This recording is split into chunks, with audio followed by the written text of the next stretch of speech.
So hi guys, welcome to Unacademy NEET. आज के class में हम कवर करेंगे आपका पूरा ग्रुप 16 यानी कि ऑक्सीजन फैमिली। तो देखिए, नाइट्रोजन फैमिली अभी हमने फिनिश किया और उसके बाद ऑक्सीजन फैमिली में भी बहुत सारी चीजें हमें पढ़नी है, बहुत सारे स्ट्रक्चर्स, बहुत सारी रिएक्शंस, बट देन उसको हम सीखेंगे बड़े अच्छे से टिप्स एंड ट्रिक्स के साथ, सच दैट आपको बहुत कुछ ऐसा रटने जैसा नहीं लगेगा। स्पेशली आपके पास बहुत सारी ऑक्सो एसिड्स होती हैं, सल्फर की, अलग अलग उनका नाम होता है, उनके ऊपर अलग अलग तरीके से क्वेश्चन फ्रेम किया जाता है, बट बहुत ही एकदम ऐसा इजी वे में बहुत अच्छे ट्रिक्स के साथ वो सब कुछ हम लोग सीख लेने वाले हैं यार। लेकिन उसके लिए मेक श्योर कि आप सेशन को पूरा एंड तक देख रहे हैं, क्योंकि हम वन शॉट में इतना बड़ा यूनिट कवर कर रहे हैं यार, है ना।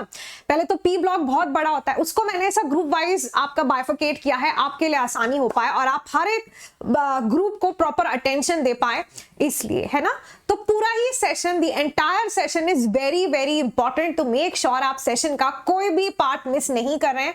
और अभी तक सबने सेशन लाइक कर देना होना चाहिए यार, क्योंकि हम इनऑर्गेनिक केमिस्ट्री का सबसे इंपॉर्टेंट यूनिट पढ़ रहे हैं, you know, the highest weightage unit. तो मेक श्योर कि आपने सेशन को दिया है पूरा प्यार और आपने चैनल को सब्सक्राइब भी किया है, क्योंकि यहां पर ऐसे ही हम डेली मिलते हैं रात 8 बजे और एक एक कर हम यार अपना पूरा आपका केमिस्ट्री का हर एक यूनिट यहाँ पर डिटेल में फिनिश कर रहे हैं। यही चैनल पर आपको वो सारा कंटेंट मिलने वाला है, तो make sure you have subscribe the channel by now. इसी के साथ आई एम आकांक्षा, मैंने मास्टर्स किया है Hansraj college university of Delhi से। और यार कहीं भी आपको कोई भी प्रॉब्लम आए तो आप डेफिनेटली उसको मुझ तक पहुंचाइए, either through the comment section, और आप हमारे साथ स्पेशल क्लासेस में भी पार्टिसिपेट कर सकते हैं, जो फ्री क्लासेस होती है जहां पर हर कोई पार्टिसिपेट कर सकता है अनअकैडमी ऐप पर। और वहां पर भी आपको कोई भी मुश्किल आ रही है, कोई डाउट आप फेस कर रहे हो, प्रेपरेशन रिलेटेड कोई भी इश्यू है, तो आप बता सकते हैं। इसी के साथ ऑल स्टार बैच मैंने आपको बताया, जैसे आपका कर रहा है इंतजार। इतना अच्छा मौका नहीं मिलेगा यार जहां आप बेस्ट सेट ऑफ एजुकेटर्स के साथ पढ़ पाए for all the 3 subjects, physics, chemistry and biology, just for ₹13499, यानी कि 52% तक का डिस्काउंट आप ग्रैब कर लेते हैं। लेकिन ये तभी पॉसिबल हो पाएगा जब आप कोड यूज करते हैं AKA लाइव। तो यार अगर आप भी उनमें से जिनको लगता है कि if there is somebody to show me the right path, तो फिर मैं अपनी तरफ से मैं पूरी मेहनत करने के लिए तैयार हूं। और आई होप कि आपको अपने पर डाउट नहीं, आपको ऐसा नहीं लग रहा है कि यार अब तो मैं नहीं कर पाऊंगा। आप एक बार खुद से ये क्वेश्चन पूछिए कि क्या आप मेहनत करने के लिए तैयार हैं? Are you ready to work very very hard? Then we are here to show you the right path and to make this process easy for you. सब कुछ एकदम स्ट्रीमलाइन करने के लिए हम आपके साथ हैं। आपको टेस्ट सीरीज मिलता है, आपको पूरा सिलेबस कंप्लीट हो जाता है, इतने सारे डाउट फैकल्टीज आपको मिलते हैं 24/7। आपको कहीं भी कोई भी डाउट आए, 1-on-1 आपका इंटरेक्शन हो पाता है अपने एजुकेटर के साथ। आपको स्टडी मटेरियल मिल रहा है, नोट्स मिल रहा है, सब कुछ आपको अपनी तरफ से सिर्फ मेहनत करना है और वो चीज करना है जो हम आपको बताने वाले हैं, करेक्ट। तो अगर आपको लगता है ये सब कुछ हो जाए, अंदर से ऐसा आ रहा है कि यार फिर तो मैं कर सकता हूं क्योंकि मैं पूरी मेहनत कर सकता हूं, देन आप हमारे साथ यहां पर जुड़ सकते हैं। But this offer is valid just for unlimited period. तो मेक श्योर जब ये ऑफर है तो आप इसको ग्रैब कर रहे हैं, आज ही अपने पेरेंट्स के साथ डिस्कस करिए, उन्हें बताइए। और स्पेशली अगर आप एक 24 ईयर एस्पिरेंट है तो भी बहुत अच्छा मौका है, क्योंकि देखिए 18 मंथ सब्सक्रिप्शन पर भी आप अच्छा खासा अमाउंट सेव कर लेंगे और यहां पर भी you will be paying just rupees this much. और इसमें आई थिंक काफी आपका बेनिफिट हो जाएगा, क्योंकि आप देखिए कि यहां पर भी आप ऑलमोस्ट 43% तक डिस्काउंट ग्रैब कर पा रहे हो। तो दिस इज काफी बेनिफिट वाली बात, प्रोवाइडेड आप इसका वो बेनिफिट लेते हैं। इसी के साथ आई होप कि आप लोग कॉम्पीट में पार्टिसिपेट कर रहे हैं, जहां पर बहुत इंटरेस्टिंग तरीके से आप ये समझ पाते हैं कि आप कंपटीशन में कहां स्टैंड कर रहे हैं, अपने फेलो कॉम्पिटिटर के रिस्पेक्ट में आप कहां स्टैंड करते हैं। जब हम एक कॉम्पिटिटिव एग्जाम में पार्टिसिपेट करते हैं, ये समझना बहुत जरूरी है, सच दैट हम अपने वीक एरियाज पर काम कर पाए और कंपटीशन में हम अपने आप को आगे बढ़ा पाए। इसी के साथ शुरुआत करते हैं आपका ऑक्सीजन फैमिली की। एंड मेक श्योर, जैसे मैंने आपको कहा कि हर एक बात, the entire session is important, तो हर एक टॉपिक, हर एक सब टॉपिक, हर एक बात पर आपने पूरा अटेंशन देना और सेशन को एकदम एंड तक फॉलो करना है। अब हम शुरू करते हैं अपना ऑक्सीजन फैमिली, है ना। कौन कौन जानता है ऑक्सीजन फैमिली में आपके पास कौन कौन से एलिमेंट्स आते हैं? एक बार यार मैं भी चेक कर लेती हूँ कि सब कुछ एकदम परफेक्ट है। Am I audible clearly? सब एकदम perfect, very good. So can I see some good energy, some जोश यार लगना चाहिए यार कि आज हमारा जो पी ब्लॉक है उसका आपका ये ऑक्सीजन फैमिली पूरा फिनिश हो जाएगा। देखो यहां पर हमारे पास कौन कौन से एलिमेंट्स आते हैं? एक तो आपके पास oxygen, sulphur, selenium, tellurium, polonium, उससे टीपो, है ना, ऐसे आप ध्यान रख सकते हो। This is the mnemonic for this group, उससे टीपो। तो ऑक्सीजन, सल्फर, सेलेनियम, टेल्यूरियम और फिर पोलोनियम। सबसे पहले हम किसी भी ग्रुप में जा रहे हैं तो वहां पर हम किसका डिस्कशन कर रहे हैं? इलेक्ट्रॉनिक कॉन्फ़िगरेशन का। तो यहां पर भी जब आप इसके लिए इलेक्ट्रॉनिक कॉन्फ़िगरेशन लिखते हो तो देखो आपके पास क्या आता है। पहले तो आप अपना नोबल गैस लिख लो, हीलियम, नियॉन, आर्गन, यहां क्या आ जाएगा यार? क्रिप्टन, फिर यहां आ जाएगा आपके पास ज़ेनॉन। फिर ऐसे ही अपनी कॉन्फ़िगरेशन लिखिए। यहां आता है 2s2 2p4, यहां आपके पास क्या आएगा? 3s2 3p4। Principal quantum number बढ़ाते जाना है क्योंकि एटॉमिक नंबर 8 है। 15 34 के लिए क्या आ जाएगा? यहां आएगा आपके पास 3d10 4s2 4p4। फिर यहां हमारे पास आता है 4d10 5s2 5p4 और यहां आपके पास आएगा 4f14 5d10, है ना, 5d10 6s2 एंड 6p4। मेरे ख्याल से अब तक तो तुम लोग सब एकदम एक्सपर्ट हो चुके हो इलेक्ट्रॉनिक कॉन्फ़िगरेशन लिखने में। बहुत ही आसान है, जैसे आपने बाकी के ग्रुप का लिखा है, बस एक एक इलेक्ट्रॉन एक्स्ट्रा ऐड ही तो करना है, बाकी तो इसमें कुछ नया नहीं हो रहा है ना। आपने सिर्फ एक एक इलेक्ट्रॉन एक्स्ट्रा न्यू ऐड करते जाना है और आपके सामने कॉन्फ़िगरेशन है। कॉन्फ़िगरेशन को अगर आप ध्यान से देख रहे हो तो यहां पर आपके पास जनरल इलेक्ट्रॉनिक कॉन्फ़िगरेशन कैसा आ रहा है? जो जनरल इलेक्ट्रॉनिक कॉन्फ़िगरेशन है वो कुछ इस तरीके से है, NS2 NP4। आप देखिए आपके पास जो बैलेंस शेल है ना, देखो यार, ये जो हमारी बैलेंस शेल है सब में ऐसा जनरल इलेक्ट्रॉनिक कॉन्फ़िगरेशन कैसा निकल कर आ रहा है? NS2 NP4 टाइप का। तो आपके पास जो ग्रुप 16 एलिमेंट्स होते हैं oxygen family, this is their general electronic configuration. फिर इसके बाद बात करते हैं एटॉमिक साइज का वेरिएशन किस तरीके से होता है। तो बहुत सिंपल है, जैसे जैसे हम डाउन द ग्रुप मूव करते हैं तो आपका एटॉमिक साइज क्या होता है? इंक्रीज होता है। क्यों? वैसा ही होना चाहिए। आप डाउन द ग्रुप जाइए, your atomic size should increase. Why? Because the number of shells are increasing. तो जैसे जैसे एक न्यू शेल ऐड होगा तो डेफिनेटली आपका एटॉमिक साइज बढ़ेगा। तो यहां पर डाउन द ग्रुप जब हम जाते हैं तो देखो यार, ये जैसे आप डाउन द ग्रुप जाओगे, कोई यहां पर एनामलस बिहेवियर नहीं है। जैसे हम डाउन द ग्रुप जा रहे हैं तो हमारा एटॉमिक साइज बढ़ता है। किसकी वजह से? न्यू शेल्स की वजह से। यहां पर नंबर ऑफ शेल्स आपकी इंक्रीज हो रही है as you are moving down the group. तो इसीलिए आपका जो एटॉमिक साइज है दैट विल आल्सो इंक्रीज। मतलब बिल्कुल जो आपका नॉर्मल ट्रेंड हमें आइडियली ऑब्जर्व कर लेना चाहिए, वैसा ही ट्रेंड आप जो है यहां पर ऑब्जर्व करते हो। फिर इसके बाद ionisation energy.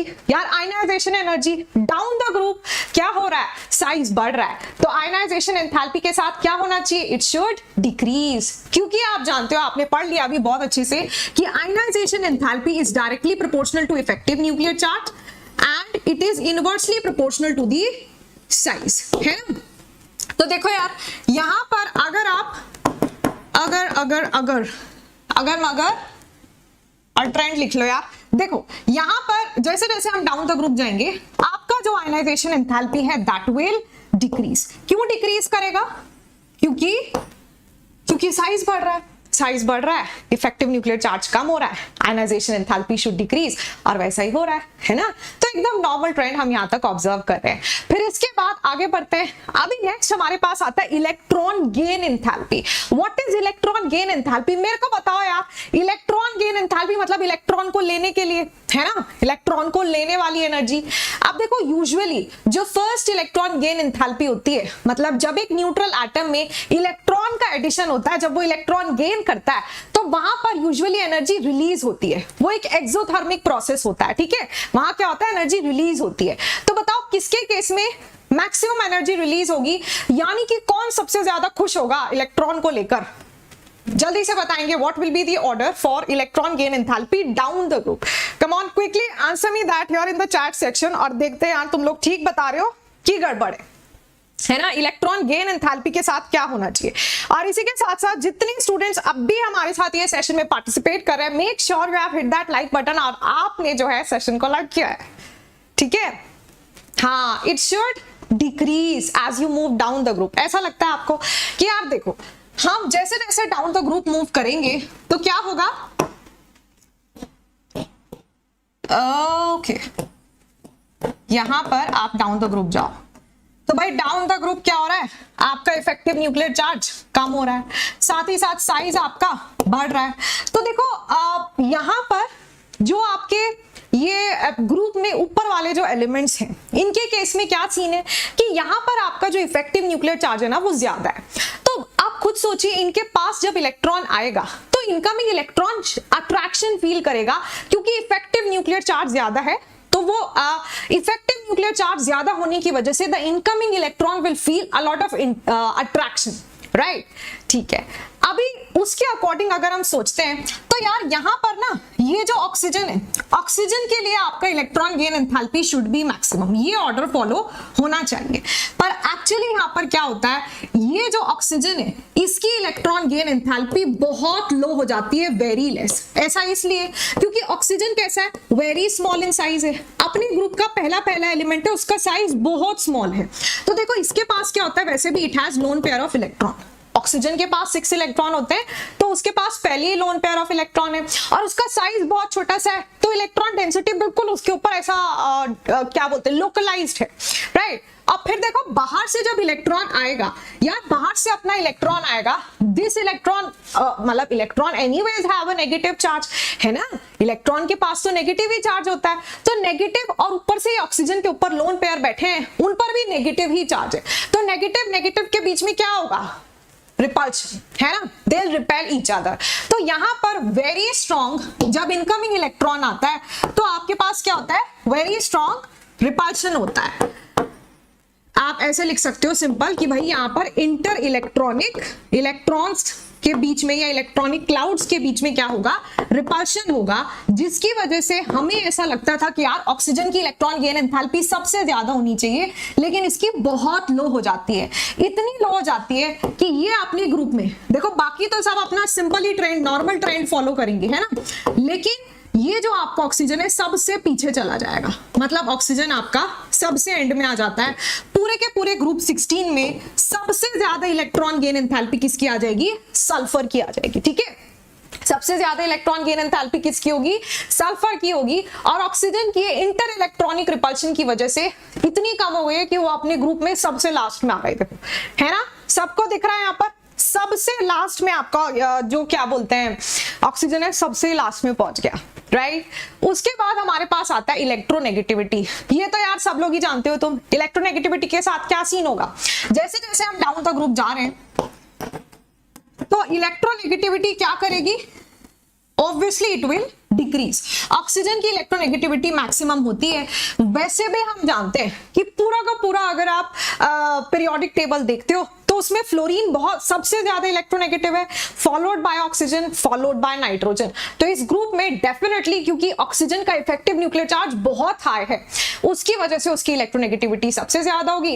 As you move down the group electronegativity will decrease. क्यों, क्योंकि हम जानते हैं कि हमारी जो इलेक्ट्रोनेगेटिविटी होती है that is directly proportional to the effective nuclear charge and is inversely proportional to the size. तो यहां पर ये दो फैक्टर्स को समझते हुए हमारे पास इलेक्ट्रोनेगेटिविटी के लिए ये ट्रेंड आ जाता है। अब आपसे यार कोई पूछे कि बताओ पूरे के पूरे ग्रुप 16 में सबसे ज्यादा इलेक्ट्रोनेगेटिव एलिमेंट कौन है, तो क्या कहोगे, ऑक्सीजन। ग्रुप 16 में पूरे पीरियोडिक टेबल में पूछे then obviously it has to be fluorine followed by oxygen then nitrogen, पर ग्रुप 16 में आपसे पूछ रहे हैं तो it has to be oxygen. तो यहां पर नेक्स्ट हमारे पास आता है the trend for melting and boiling point. Melting और बॉइलिंग पॉइंट के साथ देखो क्या होता है, क्योंकि जैसे जैसे आप डाउन द ग्रुप जा रहे हो, है ना, क्या हो रहा है, साइज बढ़ रहा है, मास भी बढ़ रहा है। तो क्योंकि आपका साइज इंक्रीज हो रहा है, एटॉमिक साइज, तो मेल्टिंग एंड बॉइलिंग पॉइंट भी आपका इंक्रीज करेगा डाउन द ग्रुप। कहने का मतलब है मेल्टिंग पॉइंट हो या आपका बॉइलिंग पॉइंट हो, both of them will increase as you move down the group। Reason आपका क्योंकि साइज इंक्रीज हो रहा है, तो मतलब बड़ा बड़ा आपका ऐसा एटम होता जाएगा, तो उसका melting boiling point will keep on increasing, ठीक है। फिर उसके बाद नेक्स्ट क्वेश्चन देखो आप लोग के सामने क्या है कि the most abundant element in the earth crust is, कौन सा एलिमेंट है which is most abundant in the earth crust, it has to be oxygen here, ठीक है। तो वैसे भी आप देख रहे हो आपका जो ये एटमॉस्फेयर है उसमें क्या है, एयर है, और एयर में जो मेजर गैस प्रेजेंट है वो कौन है, ऑक्सीजन, और उसके बाद नाइट्रोजन। तो यहाँ पर आपके पास क्या आएगा, ऑक्सीजन। और फिर उसके बाद नेक्स्ट देखिए कि 16th ग्रुप का एलिमेंट इनमें से कौन है, तो यार नाइट्रोजन, फास्फोरस, ये तो ग्रुप 15 के हुए, ये भी ग्रुप 15 है, obviously you are left with only polonium. तो पोलोनियम आपका ग्रुप 16th एलिमेंट हुआ। फिर यहाँ पर कौन सा कैरेक्टरिस्टिक इलेक्ट्रॉनिक कॉन्फ़िगरेशन है फॉर ग्रुप 16 एलिमेंट, क्या हो जाएगा NH2NP4, बिल्कुल फर्स्ट स्लाइड में हम लोगों ने देखा। फिर ऑक्सीडेशन स्टेट की बात करते हैं। अभी ऑक्सीडेशन स्टेट के साथ क्या सीन था कि यहाँ पर हम ऑक्सीडेशन स्टेट किसी भी ग्रुप का देख रहे हैं, हमने किसके पास जाना होता है, जनरल इलेक्ट्रॉनिक कॉन्फ़िगरेशन के पास, है ना। तो ये वाले ग्रुप की आपके पास जो जनरल इलेक्ट्रॉनिक कॉन्फ़िगरेशन है वो कैसी टाइप की है, NH2NP4 टाइप है। अच्छा यार, यहाँ पर पता है क्या होता है, देखो अगर मैं आपका इलेक्ट्रॉनिक कॉन्फ़िगरेशन लिखती हूँ किसी के लिए भी, लेट्स से मैं यही NH2NP4 यहाँ पर बना देती हूँ, तो कैसा बनेगा, ऐसा ऐसा कुछ कुछ है ना, ये NH है और ये आपका NP है, और यहाँ पर आपके इलेक्ट्रॉन्स की हम कर देंगे फिलिंग, है ना, बोलो यार, ये लो डाल दिया, इलेक्ट्रॉन्स हम डाल चुके हैं। फिर ऑक्सीजन को अगर छोड़ दें तो बाकी के जो एलिमेंट्स हैं उनके पास क्या है, ND ऑर्बिटल भी है ना। ऑक्सीजन के पास तो नहीं होगा because it is a second period element, पर ऑक्सीजन के अलावा जितने भी हैं उन सबके पास तो एक D ऑर्बिटल भी रहने वाला है। तो यहाँ पर क्या होता है, बाकी सबके पास, बाकी सब has a D orbital as well, इस तरीके से उनके पास डी यार देखो इस तरीके से उनके पास D ऑर्बिटल भी है, 1 2 3 4 5, तो ND भी है। अभी यहाँ पर अगर मैं आपका ये वाला इलेक्ट्रॉन एक्साइट कर कर यहाँ भेज दूं तो देखो कैसी कॉन्फ़िगरेशन आएगी। पहले तो ये जो कॉन्फ़िगरेशन लिखी है इसको स्टेबल बनाने के लिए, क्योंकि हमें कैसी चाहिए होती है, फुल्ली फिल्ड कॉन्फ़िगरेशन, तो ये जो कॉन्फ़िगरेशन यहाँ पर लिखी हुई है इसको स्टेबल बनाने के लिए या तो यार ये 2 इलेक्ट्रॉन बाहर से ले सकता है ना, ये वाला जो एलिमेंट है या तो ये 2 इलेक्ट्रॉन बाहर से ले सकता है, मतलब it can either gain 2 electron. तो यहां पर अगर ये इलेक्ट्रॉन्स गेन करता है, कितना इलेक्ट्रॉन, एक सेकेंड, यहां पर अगर ये आपका 2 इलेक्ट्रॉन्स गेन करता है तो इसके ऊपर क्या आ जाएगा, -2 चार्ज आ जाएगा। ये 2 इलेक्ट्रॉन किसी के साथ शेयरिंग कर ले यार, मतलब किसी को दे दे, ठीक है, तो यहाँ पर इसके ऊपर +2 चार्ज आ जाएगा, राइट। और ऐसे जब आप इसकी एक्साइटेड स्टेट कॉन्फ़िगरेशन लिखते हो, आप जब ये वाला इलेक्ट्रॉन यहाँ पर एक्साइट करा दोगे तो व्हाट विल हैपन, बताना यार, बताओ किधर भाई, यहां पर आपके पास क्या होगा, 1 2 3 4, क्या हो गया, अभी 4 इलेक्ट्रॉन्स अनपेयर्ड हो गए। तो अब ये 4 किसी को डोनेट तो डेफिनेटली नहीं करेगा, 4 पूरे के पूरे भी इसको कोई नहीं दे सकते हैं, बट ये शेयरिंग में इन्वॉल्व हो सकता है, तो it can share its 4 electrons, ये जो अनपेयर्ड इलेक्ट्रॉन्स हैं। तो यार अगर ये 4 इलेक्ट्रॉन्स किसी के साथ शेयर करता है तो oxidation state will become +4। Very similarly अगर ये NH वाला इलेक्ट्रॉन भी ND में एक्साइट हो जाता है तो देखो यार क्या होगा, अभी यहां पर आपके पास ये NH है, NS NP ND, है ना। तो यार आपके पास अगर ये आपका जो इलेक्ट्रॉन है ये एक्साइट हो जाए तो देखो क्या होगा, 1 2 3 4 5 6, ऐसा ही होने वाला है कि नहीं, जल्दी से बताओ। अब यू हैव 6 अनपेयर्ड इलेक्ट्रॉन्स, यानी कि ये 6 इलेक्ट्रॉन्स अब आपके शेयर किए जा सकते हैं।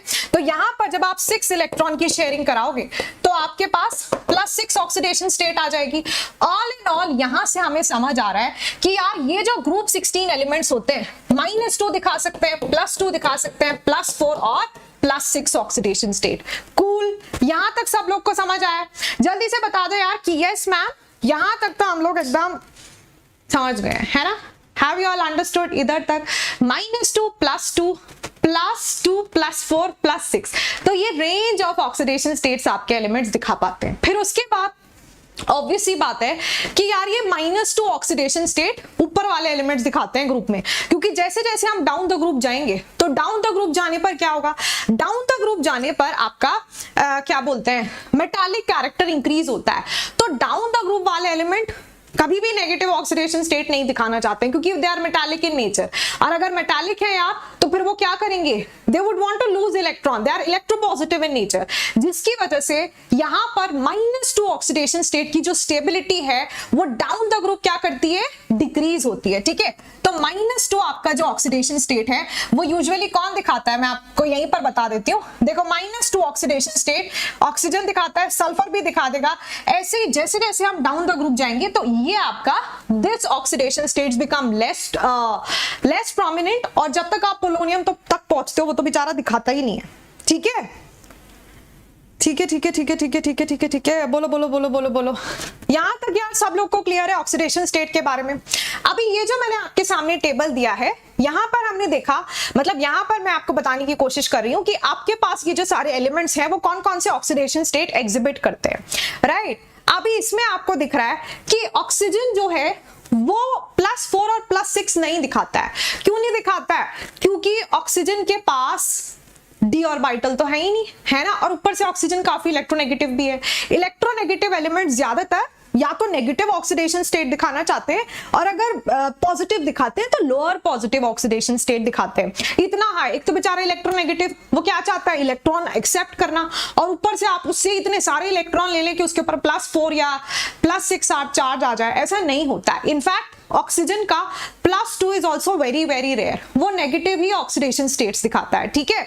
तो यहाँ पर बाकी सब +2 +4 +6 सब दिखाते हैं, लेकिन ऑक्सीजन अपना ओनली +1 -1 एंड -2।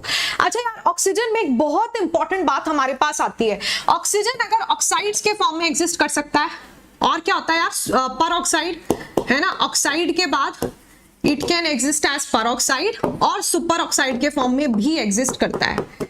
ये बहुत इंपॉर्टेंट है, इसको ध्यान रखेंगे कि ऑक्सीजन अगर ऑक्साइड के फॉर्म में एग्जिस्ट कर रहा है, मतलब यार तुम लोग के पास एक कंपाउंड है ना, और कंपाउंड में आप कह रहे हो कि ये दिस इज नाइट्रोजन ऑक्साइड या दिस इज एल्यूमिनियम का ऑक्साइड। तो जब भी हम ऑक्साइड की बात कर रहे हैं तो वहां पर ऑक्सीजन -2 ऑक्सीडेशन स्टेट में होता है, ठीक है। तो हमेशा ही ऑक्साइड्स के लिए oxygen has to be in -2 oxidation state, peroxides के लिए -1 में होता है, और सुपर ऑक्साइड्स के केस में -12 आपकी जो है ऑक्सीडेशन स्टेट होती है फॉर ऑक्सीजन। तो ये बहुत इंपॉर्टेंट, यूजुअली आप लोग इसको देखोगे यार ऑक्साइड को, कि ऑक्साइड्स में आपकी ऑक्सीडेशन स्टेट -2 होती है, पर कभी कभार ऐसा पर ऑक्साइड सुपर ऑक्साइड भी आपको डील करना पड़ सकता है, तो आपको ये समझ आना चाहिए, ठीक है। ऑक्साइड, पर ऑक्साइड, सुपर ऑक्साइड। दूसरी बात होती है कि यार ये ऑक्सीजन जो है इतना इलेक्ट्रोनेगेटिव है, वो तो हमेशा अपने ऊपर नेगेटिव ही चार्ज रखना चाहेगा, तो फिर वो +1 और +2 ऑक्सीडेशन स्टेट कब दिखाता है? तो उसके लिए आपको स्पेशली हमारे पास एग्जांपल्स हैं जो पक्का आपको ध्यान रखने हैं। एक तो हमारे पास आता है O2F2, ठीक है, एक तो आता है O2F2, और एक हमारे पास आता है OF2। देखो O2F2 के साथ क्या सीन है यार, O2F2 में फ्लोरीन क्या हो गया, फ्लोरीन तो दुनिया में कुछ भी हो जाए, fluorine will always have -1 oxidation state, है ना। तो फ्लोरीन का तो हमेशा -1 ही होता है, उसके अकॉर्डिंग इसको बैलेंस कर लो। यहां पर आपके पास कितनी आ जाएगी, +1, है ना। ऐसे देख सकते हो कि 2x - 2 = 0, so x has to be +1। तो देखो ये जो O2F2 कंपाउंड है, इसमें ऑक्सीजन +1 में हो गया, और यहाँ ऑक्सीजन +2 ऑक्सीडेशन स्टेट एग्जिबिट करता है। OF2 के केस में ऑक्सीजन क्या दिखाता है, +2 ऑक्सीडेशन स्टेट दिखाता है। तो ये दो कंपाउंड्स ही केवल एग्जिस्ट कर रहे हैं जहां पर oxygen is capable of showing a positive oxidation state। एक जगह +1 और एक जगह वो क्या दिखा रहा है, +2 ऑक्सीडेशन स्टेट दिखा रहा है, ठीक है यार। बोलो बोलो बोलो, है ना, understood, very easy. Oxidation states का क्या सीन होता है यहां तक हमने पढ़ लिया है। फिर इसके बाद यार अगर आप ऑक्सीडेशन स्टेट की बात करते हो तो यहां पर जो +6 ऑक्सीडेशन स्टेट है, +6 की आप क्या समझते हैं कि स्टेबिलिटी के साथ क्या होगा, जैसे जैसे आप डाउन द ग्रुप जाओगे +6 ऑक्सीडेशन की जो स्टेबिलिटी है वो क्या करेगी, डिक्रीज करेगी। क्यों? क्योंकि down the group inert pair effect काम करने लगता है, और according to inert pair effect as you move down the group आपकी जो स्टेबिलिटी है पॉजिटिव ऑक्सीडेशन स्टेट की, हायर ऑक्सीडेशन स्टेट की, दैट विल डिक्रीज। और जैसे जैसे हम डाउन द ग्रुप मूव करते हैं, जो आपकी लोअर पॉजिटिव ऑक्सीडेशन स्टेट होती है दैट बिकम्स मोर स्टेबल, है ना, ये तो सब लोग जानते हो यार। उसके बाद हमारे पास क्या आता है, जैसे आपके पास +4 ऑक्सीडेशन स्टेट है, देखो +4 ऑक्सीडेशन स्टेट वाले जितने एलिमेंट्स होते हैं वो रिड्यूसिंग एजेंट की तरह भी बिहेव कर पाते हैं और ऑक्सीडाइजिंग एजेंट की तरह भी बिहेव कर पाते हैं। ये बहुत इंपॉर्टेंट बात है। रिड्यूसिंग एजेंट कौन होता है, बोलो यार, बोलो बोलो बोलो। रिड्यूसिंग एजेंट कौन होता है, जो खुद ऑक्सीडाइज हो जाए और सामने उसके जो है उसको रिड्यूस करा दे। तो देखो +4 ऑक्सीडेशन स्टेट वाले एलिमेंट्स के साथ पता है क्या होता है, अगर कि यहां पर उसके ऊपर +4 जो है उसकी ऑक्सीडेशन स्टेट है, तो देखो यार ये +6 में भी जा सकता है, और ये किस में जा सकता है, +2 में भी जा सकता है। तो क्योंकि ये +4 से +6 में जा सकता है, यानी कि हायर ऑक्सीडेशन स्टेट में जा सकता है, तो यानी कि यार इसका ऑक्सीडेशन भी पॉसिबल है। जब ये खुद का ऑक्सीडेशन कर रहा होगा तो ये रिड्यूसिंग एजेंट की तरह काम कर सकता है ना। अगर ये, क्योंकि यार देखो मैं क्या कह रही हूं कि अगर आपके पास एक ग्रुप 16 एलिमेंट है ना, और वो आपका +4 ऑक्सीडेशन स्टेट दिखा रहा है, तो ग्रुप 16 +4 से +6 में तो जा ही सकता है। तो +4 से +6 में जाना क्या होता है? ऑक्सीडेशन होता है। पॉजिटिव ऑक्सीडेशन स्टेट आपकी बढ़ रही है ना, ऑक्सीडेशन हो जाएगा। खुद का ऑक्सीडेशन, सेल्फ का ऑक्सीडेशन मीन सामने वाले का रिडक्शन, तो ये रिड्यूसिंग एजेंट की तरह बिहेव करेगा।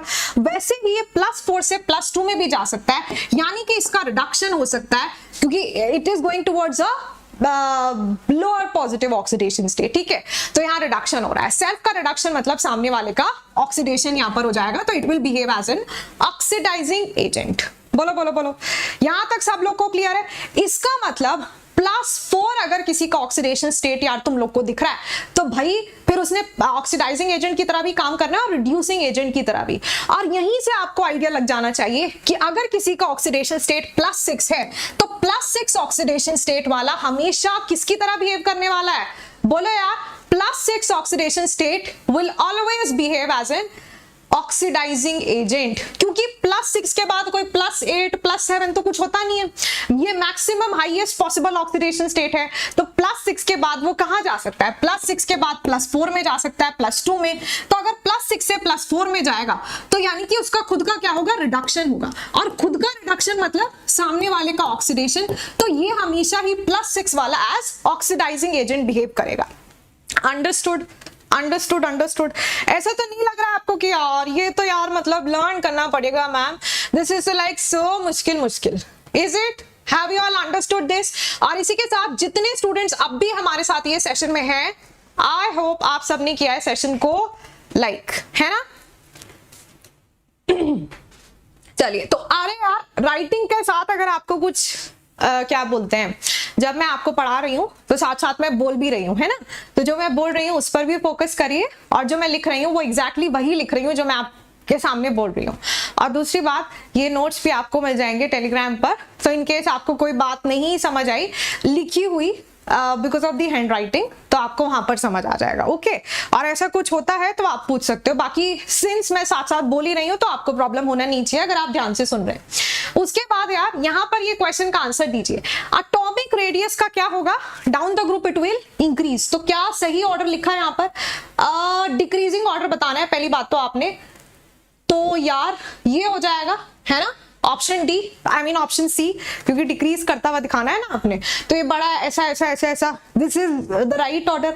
एक्चुअली क्या है, ये जो लिखा है ये भी ठीक है, लेकिन इसको इंक्रीजिंग ऑर्डर में लिखा गया है। ये कैसा है? दिस इज इंक्रीजिंग ऑर्डर, आप छोटे से बड़े की तरफ जा रहे हैं, जबकि हमने डिक्रीजिंग ऑर्डर में दिखाना है। तो ये देखो, ये परफेक्ट डिक्रीजिंग ऑर्डर है, जैसे हम इधर जा रहे हैं साइज डिक्रीज हो रहा है, और वो आपका जो एरो है वो भी यही इंडिकेट कर रहा है। Oxygen requires more ionisation energy than, oxygen की आयनाइजेशन एनर्जी यहाँ किससे ज्यादा होती है? नाइट्रोजन से, सल्फर, फ्लोरीन या फिर फास्फोरस, किससे ज्यादा होती है? ऑक्सीजन की आयनाइजेशन एंथैल्पी उन्होंने पूछा है। तो देखो यहाँ पर ऑक्सीजन की आयनाइजेशन एनर्जी डेफिनेटली सल्फर से तो ज्यादा ही है, अभी आपने इसी ग्रुप में पढ़ा है ना, उससे तो ज्यादा ही यार अभी हमने यहाँ पर पढ़ा है। और नाइट्रोजन को ऑक्सीजन से भी ज्यादा चाहिए होती है क्योंकि उसकी फुल्ली फिल्ड कॉन्फ़िगरेशन है, और फिर फ्लोरीन को भी ऑक्सीजन से ज्यादा चाहिए होती है, क्योंकि वहां पर फ्लोरीन के केस में क्या हो जाता है? फ्लोरीन के केस में आपका इफेक्टिव न्यूक्लियर चार्ज बढ़ जाता है as you move left to right. सब समझते हो ना यार इतना? तो यहाँ पर sulphur will be the right answer. Why? Because जब हम ऐसा चलेंगे नाइट्रोजन, ऑक्सीजन, फ्लोरीन, तो देखो ऐसा चलने पर इफेक्टिव न्यूक्लियर चार्ज बढ़ता है। इफेक्टिव न्यूक्लियर चार्ज बढ़ेगा तो आयनाइजेशन एंथैल्पी इंक्रीज होगी। तो फ्लोरीन की तो 100% ही ऑक्सीजन से ज्यादा होनी चाहिए। नाइट्रोजन की होनी तो यार कम चाहिए थी, बट इसकी स्पेशल कॉन्फ़िगरेशन है 2s2 2p3 टाइप की, हाफ फिल्ड कॉन्फ़िगरेशन होने की वजह से यहाँ पर इसकी एक्स्ट्रा हाई आयनाइजेशन एंथैल्पी हो जाती है। तो इसकी ज्यादा आयनाइजेशन एंथैल्पी होने की वजह से क्या होगा? ऑक्सीजन की कम हो जाएगी इनसे। तो यहाँ पर फास्फोरस का तो कोई सीन ही नहीं है, वैसे भी थर्ड पीरियड का है। तो सल्फर आपका will be the right answer, क्योंकि as you move down the group sulphur third period में आएगा, उसकी आयनाइजेशन एंथैल्पी कम होती है। फिर इसके बाद as you go down the group atomic size definitely increases, है ना? तो option B will be the right answer. फिर इसके बाद down the group ionisation enthalpy decreases, option A. This is the most electronegative element in group 16। Group 16 में पहला element, पहला, हाँ वही पहला एलिमेंट इज ऑलवेज सबसे अलग एंड सबसे अलग ही सीन होता है उसका, सबसे ज्यादा इलेक्ट्रोनेगेटिव ही होगा। The stability of +6 state decreases down the group due to which effect? Due to inert pair effect। देखो यार, वो वैसे भी किसकी बात कर रहा है, वो बात कर रहा है किसकी ऑक्सीडेशन स्टेट की। तो जब ऑक्सीडेशन स्टेट की बात होती है तो वैसे भी हम लोगों ने किसके रिस्पेक्ट में सोचना होता है, inert pair effect. Inert pair effect की वजह से जो हायर ऑक्सीडेशन स्टेट होती है उसकी stability down the group decrease होगी। क्यों? क्योंकि क्या होता है, इनर्ट पेयर इफेक्ट की वजह से जो एस ये दो इलेक्ट्रॉन है वो बॉन्डिंग में पार्टिसिपेट नहीं कर पाते, वो इनर्ट पड़ जाते हैं, और because they will not be able to participate in the bonding, उसकी वजह से जो आपके मतलब वहां पर 6-2 यानी कि +4 ऑक्सीडेशन स्टेट ज्यादा स्टेबल बन जाती है as we move down the group. तो यहाँ पर इनर्ट पेयर इफेक्ट काम करता है।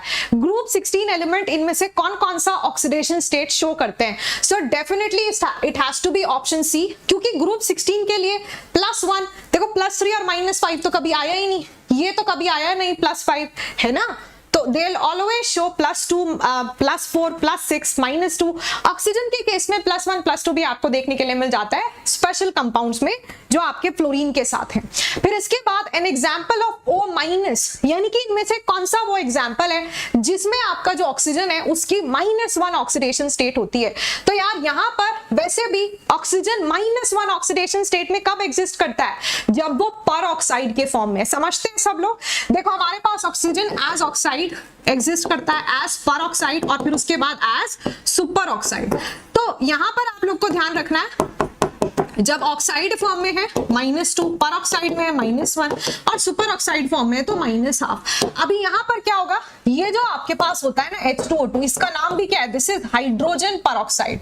इतना लिखने की जरूरत नहीं है, इसका नाम भी क्या होता है? हाइड्रोजन पर ऑक्साइड। यहां पर ऐसा लिंकेज होता है, इसका ओपन बुक स्ट्रक्चर रहता है कुछ इस तरह। तो ये लिंकेज जो होता है ना हमारा, दिस इज वैसे भी known as peroxy linkage. इसको हम क्या बोलते हैं?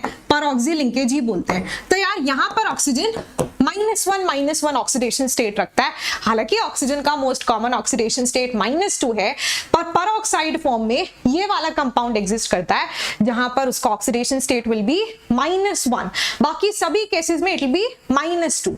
फिर इसके बाद एनामलस प्रॉपर्टीज ऑफ क्या आ जाएगा आपके पास? ऑक्सीजन, जिसमें कुछ अलग नहीं है, जिसमें तो कुछ भी अलग नहीं है। ऐसा क्यों? क्योंकि ये पहला एलिमेंट है ना, पहले के साथ सेम ही कहानी होती है, किसी भी ग्रुप तक आप चले जाइए।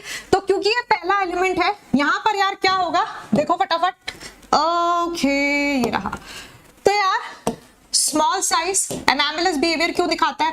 क्योंकि इसका साइज सबसे छोटा है, क्योंकि इसकी आयनाइजेशन एंथैल्पी बहुत ज्यादा है, क्योंकि इसकी इलेक्ट्रोनेगेटिविटी सबसे ज्यादा है, क्योंकि उसके पास वेकेंट डी ऑर्बिटल नहीं है ना, it does not have a vacant D orbital, जिसकी वजह से वो 4 से ज्यादा बॉन्ड्स नहीं बना सकता है। तो आपको बस यही ध्यान रखना है कि क्या बोलते हैं, ऑक्सीजन जो है एनामलस यानी कि बाकी के ग्रुप से अलग बिहेवियर जो शो करेगा वो इन रीजंस की वजह से होगा। तो जहां भी ऐसे पूछ लेना कि यार क्या बोलते हैं ये ऑक्सीजन जो है इसके साथ तो ऐसा नहीं हो रहा, बाकी सबके साथ ऐसा क्यों हो रहा है? तो बस ये तीनों ऑप्शन में से कोई भी जो भी ऑप्शन दिया उसको लगाना। केमिकल प्रॉपर्टीज की बात करते हैं। अभी देखो केमिकल प्रॉपर्टीज में सबसे पहले हम लोग चलते हैं रिएक्शन टुवर्ड्स हाइड्रोजन, यानी कि ये जो आपके ऑक्सीजन फैमिली वाले एलिमेंट्स हैं वो हाइड्रोजन के साथ कैसे रिएक्ट करते हैं। तो ध्यान से देखेंगे, हाइड्रोजन के साथ वो ऐसा H2E टाइप का क्या बनाते हैं? हाइड्राइड बनाते हैं। मतलब कि तो यार देखो हाइड्राइड का फॉर्मेशन होगा और हाइड्राइड क्या होता है? H2E, क्योंकि यहां पर आपके पास जो हाइड्रोजन है और मान लो एलिमेंट दिखा रहा है -2 ऑक्सीडेशन स्टेट। क्यों एलिमेंट -2 क्यों दिखा रहा है यहाँ पर? क्योंकि देखो ग्रुप 16 वाले -2 तो दिखा ही सकते हैं, this is a possible oxidation state for group 16 element. और हाइड्रोजन तो हाईली इलेक्ट्रोपॉजिटिव है, कम से कम यहाँ पर ग्रुप 16 एलिमेंट तो सबके कंपैरिजन में वो पॉजिटिव ही ऑक्सीडेशन स्टेट दिखाएगा, तो दूसरे वाले को नेगेटिव दिखाना पड़ेगा। हाइड्रोजन हम सब जानते हैं +1 ऑक्सीडेशन स्टेट दिखाता है, तो यहाँ पर आप ऑक्सीडेशन स्टेट को विद स्टोइचियोमेट्रीज एक्सचेंज कर दीजिए तो आपके पास H2E बन जाएगा। और ये आपका क्या है? दीज आर योर, ये इसको क्या बोलते हैं? हाइड्राइड्स बोलते हैं। मतलब कि ऐसे बनेगा H2O, H2S, H2Se, H2Pe और H2PO, ऐसे आपके पास हाइड्राइड्स का फॉर्मेशन होता है। फिर यहाँ पर बहुत इंपॉर्टेंट बात वो आपसे पूछता है क्वेश्चन में, और काफी ऐसा मतलब this is one of the most repeatedly asked questions from group 16 कि ये जो आपकी हाइड्राइड्स हैं इनका ऑर्डर ऑफ स्टेबिलिटी क्या होगा, थर्मल स्टेबिलिटी का क्या ऑर्डर रहने वाला है। तो ध्यान रखना यार कि यहाँ पर जैसे जैसे हम डाउन द ग्रुप जाएंगे इनकी जो स्टेबिलिटी है वो क्या कर जाएगी, it will decrease. Stability decrease क्यों होगी मेरे को बताओ, क्योंकि यार आप डाउन द ग्रुप जा रहे हो तो क्या हो रहा है, साइज बढ़ रहा है ना। यहां पर क्या होगा, हाइड्रोजन और ऑक्सीजन के बीच में बॉन्ड होगा पहले वाले केस में, दूसरे वाले केस में हाइड्रोजन सल्फर के बीच में, देन ऐसा, देन मतलब ऐसे ही कंटिन्यू करना, ठीक है। तो हाइड्रोजन ऑक्सीजन का बॉन्ड ज्यादा स्ट्रांग है या हाइड्रोजन सल्फर का, डेफिनेटली हाइड्रोजन और ऑक्सीजन का, क्योंकि हाइड्रोजन ऑक्सीजन का बॉन्ड फॉर्म होगा कैसे, पी और एस ऑर्बिटल के ओवरलैप से। कौन सा, 2p और 1s। तो that is a more effective overlap, क्योंकि जैसे जैसे आप डाउन द ग्रुप जा रहे हो आपका साइज बढ़ रहा है, और साइज बढ़ रहा है तो यार फिर डिफ्यूज शेप ऑफ ऑर्बिटल होगी, डिफ्यूज शेप होगी तो उतना इफेक्टिव ओवरलैप नहीं हो पाएगा, और ओवरलैप अगर आपका लेस इफेक्टिव होगा तो बॉन्ड कैसा बनने वाला है, it will be a weak bond. कैसा बॉन्ड बनेगा, वीक बॉन्ड बनेगा, और इसीलिए हमारे पास यहाँ पर क्या आएगा कि यार ये तो बहुत ही आसानी से जल्दी से टूट जाएगा, है ना, दिस विल ब्रेक इजीली। तो क्योंकि आपका इजीली ब्रेक हो जाएगा तो सॉरी H2O नहीं, जैसे जैसे आप नीचे जाएंगे तो नीचे वाले कंपाउंड्स में आपका बॉन्ड जो है आसानी से टूट जाएगा फॉर द सेम रीजन। तो जैसे जैसे हम डाउन द ग्रुप जा रहे हैं आपकी जो बॉन्ड एसोसिएशन एंथैल्पी है, बॉन्ड को तोड़ने के लिए जो एनर्जी लगती है वो डिक्रीज हो रही है, तो thermal stability is also decreasing. At the same time if they ask you about the acidic nature, acidic nature पूछ ले यार या फिर रिड्यूसिंग नेचर पूछ लें, answer will remain the same. आपके पास जैसे जैसे हम डाउन द ग्रुप जाते हैं एसिडिक नेचर या रिड्यूसिंग बिहेवियर आपका क्या होगा, इंक्रीज होगा। मतलब कि जैसे जैसे हम डाउन द ग्रुप जाएंगे H2O क्या है यहाँ पर, H2S, H2SE, H2TE और H2PO, डाउन द ग्रुप जाओ एसिडिक नेचर विल इंक्रीज या रिड्यूसिंग नेचर विल इंक्रीज, क्योंकि एसिडिक नेचर भी किस पर डिपेंड करता है कि यार तुम्हारा बॉन्ड कितना, मतलब बॉन्ड एसोसिएशन एंथैल्पी जितनी कम होगी एसिडिक नेचर उतना ज्यादा होगा, क्योंकि एसिडिक नेचर मतलब प्रोटॉन मिल जाए, कब मिलेगा, जब बॉन्ड टूटेगा। कब, किसमें आसानी से बॉन्ड टूट रहा है, सबसे नीचे वाले में, तो सबसे ज्यादा एसिडिक कौन हुआ, सबसे नीचे वाला। रिड्यूसिंग नेचर मतलब हाइड्रोजन एटम एटॉमिक फॉर्म में मिल जाए सो दैट किस कोई और उसको गेन कर ले, उसका रिडक्शन हो जाए। तो यहाँ पर सबसे आसानी से कहाँ हाइड्रोजन एटम मिल जाएगा, जहां सबसे आसानी से बॉन्ड टूट जाए, किसमें टूटेगा, सबसे नीचे वाले में, तो उसका reducing nature will be strongest here. समझते हैं इतना सब। रिडक्शन हम लोग यूजुअली ऐसे समझते हैं कि यार reduction is the gain of electrons, होता ही है, लेकिन साथ ही साथ रिडक्शन में क्या हो सकता है कि आपका कोई एलिमेंट में एडिशन ऑफ हाइड्रोजन अगर हो रहा है तो that is also what, reduction. तो उसके लिए मिलना चाहिए हाइड्रोजन, यहां से आसानी से टूट जाएगा, तो इसीलिए ये आपका स्ट्रॉन्गेस्ट रिड्यूसिंग एजेंट है। फिर यहां पर देखो ये जो आपके हाइड्राइड्स हैं इनको अगर आप बॉइलिंग पॉइंट के ऑर्डर में अरेंज करते हो तो आपका बॉइलिंग पॉइंट क्या रहने वाला है। तो देखो यहां पर डेफिनेट सी बात है कि H2O का बॉइलिंग पॉइंट सबसे ज्यादा होगा। क्यों? क्योंकि उसमें हाइड्रोजन बॉन्डिंग भी पॉसिबल है, वाटर में होता है ना यार, H2O में हाइड्रोजन बॉन्डिंग तो पक्का होती है। तो देखो H2O मॉलिक्यूल जो आपका है वहां पर आपके पास क्या पॉसिबल है, हाइड्रोजन बॉन्डिंग इज पॉसिबल। तो ऐसे दो मॉलिक्यूल्स के बीच में ऐसा हाइड्रोजन बॉन्डिंग हो रहा होगा, बिकॉज ऑफ विच आपका ये जो वाटर मॉलिक्यूल है दैट इज अल्ट्रा स्टेबल, मतलब उसको एक्स्ट्रा स्टेबिलिटी मिल रही है because of this intermolecular hydrogen bonding, and for that reason इसका बॉइलिंग पॉइंट सबसे ज्यादा होता है। फिर यार नेक्स्ट हमारे पास आता है कि इन लोग की रिएक्शन कैसी होगी विद ऑक्सीजन, है ना।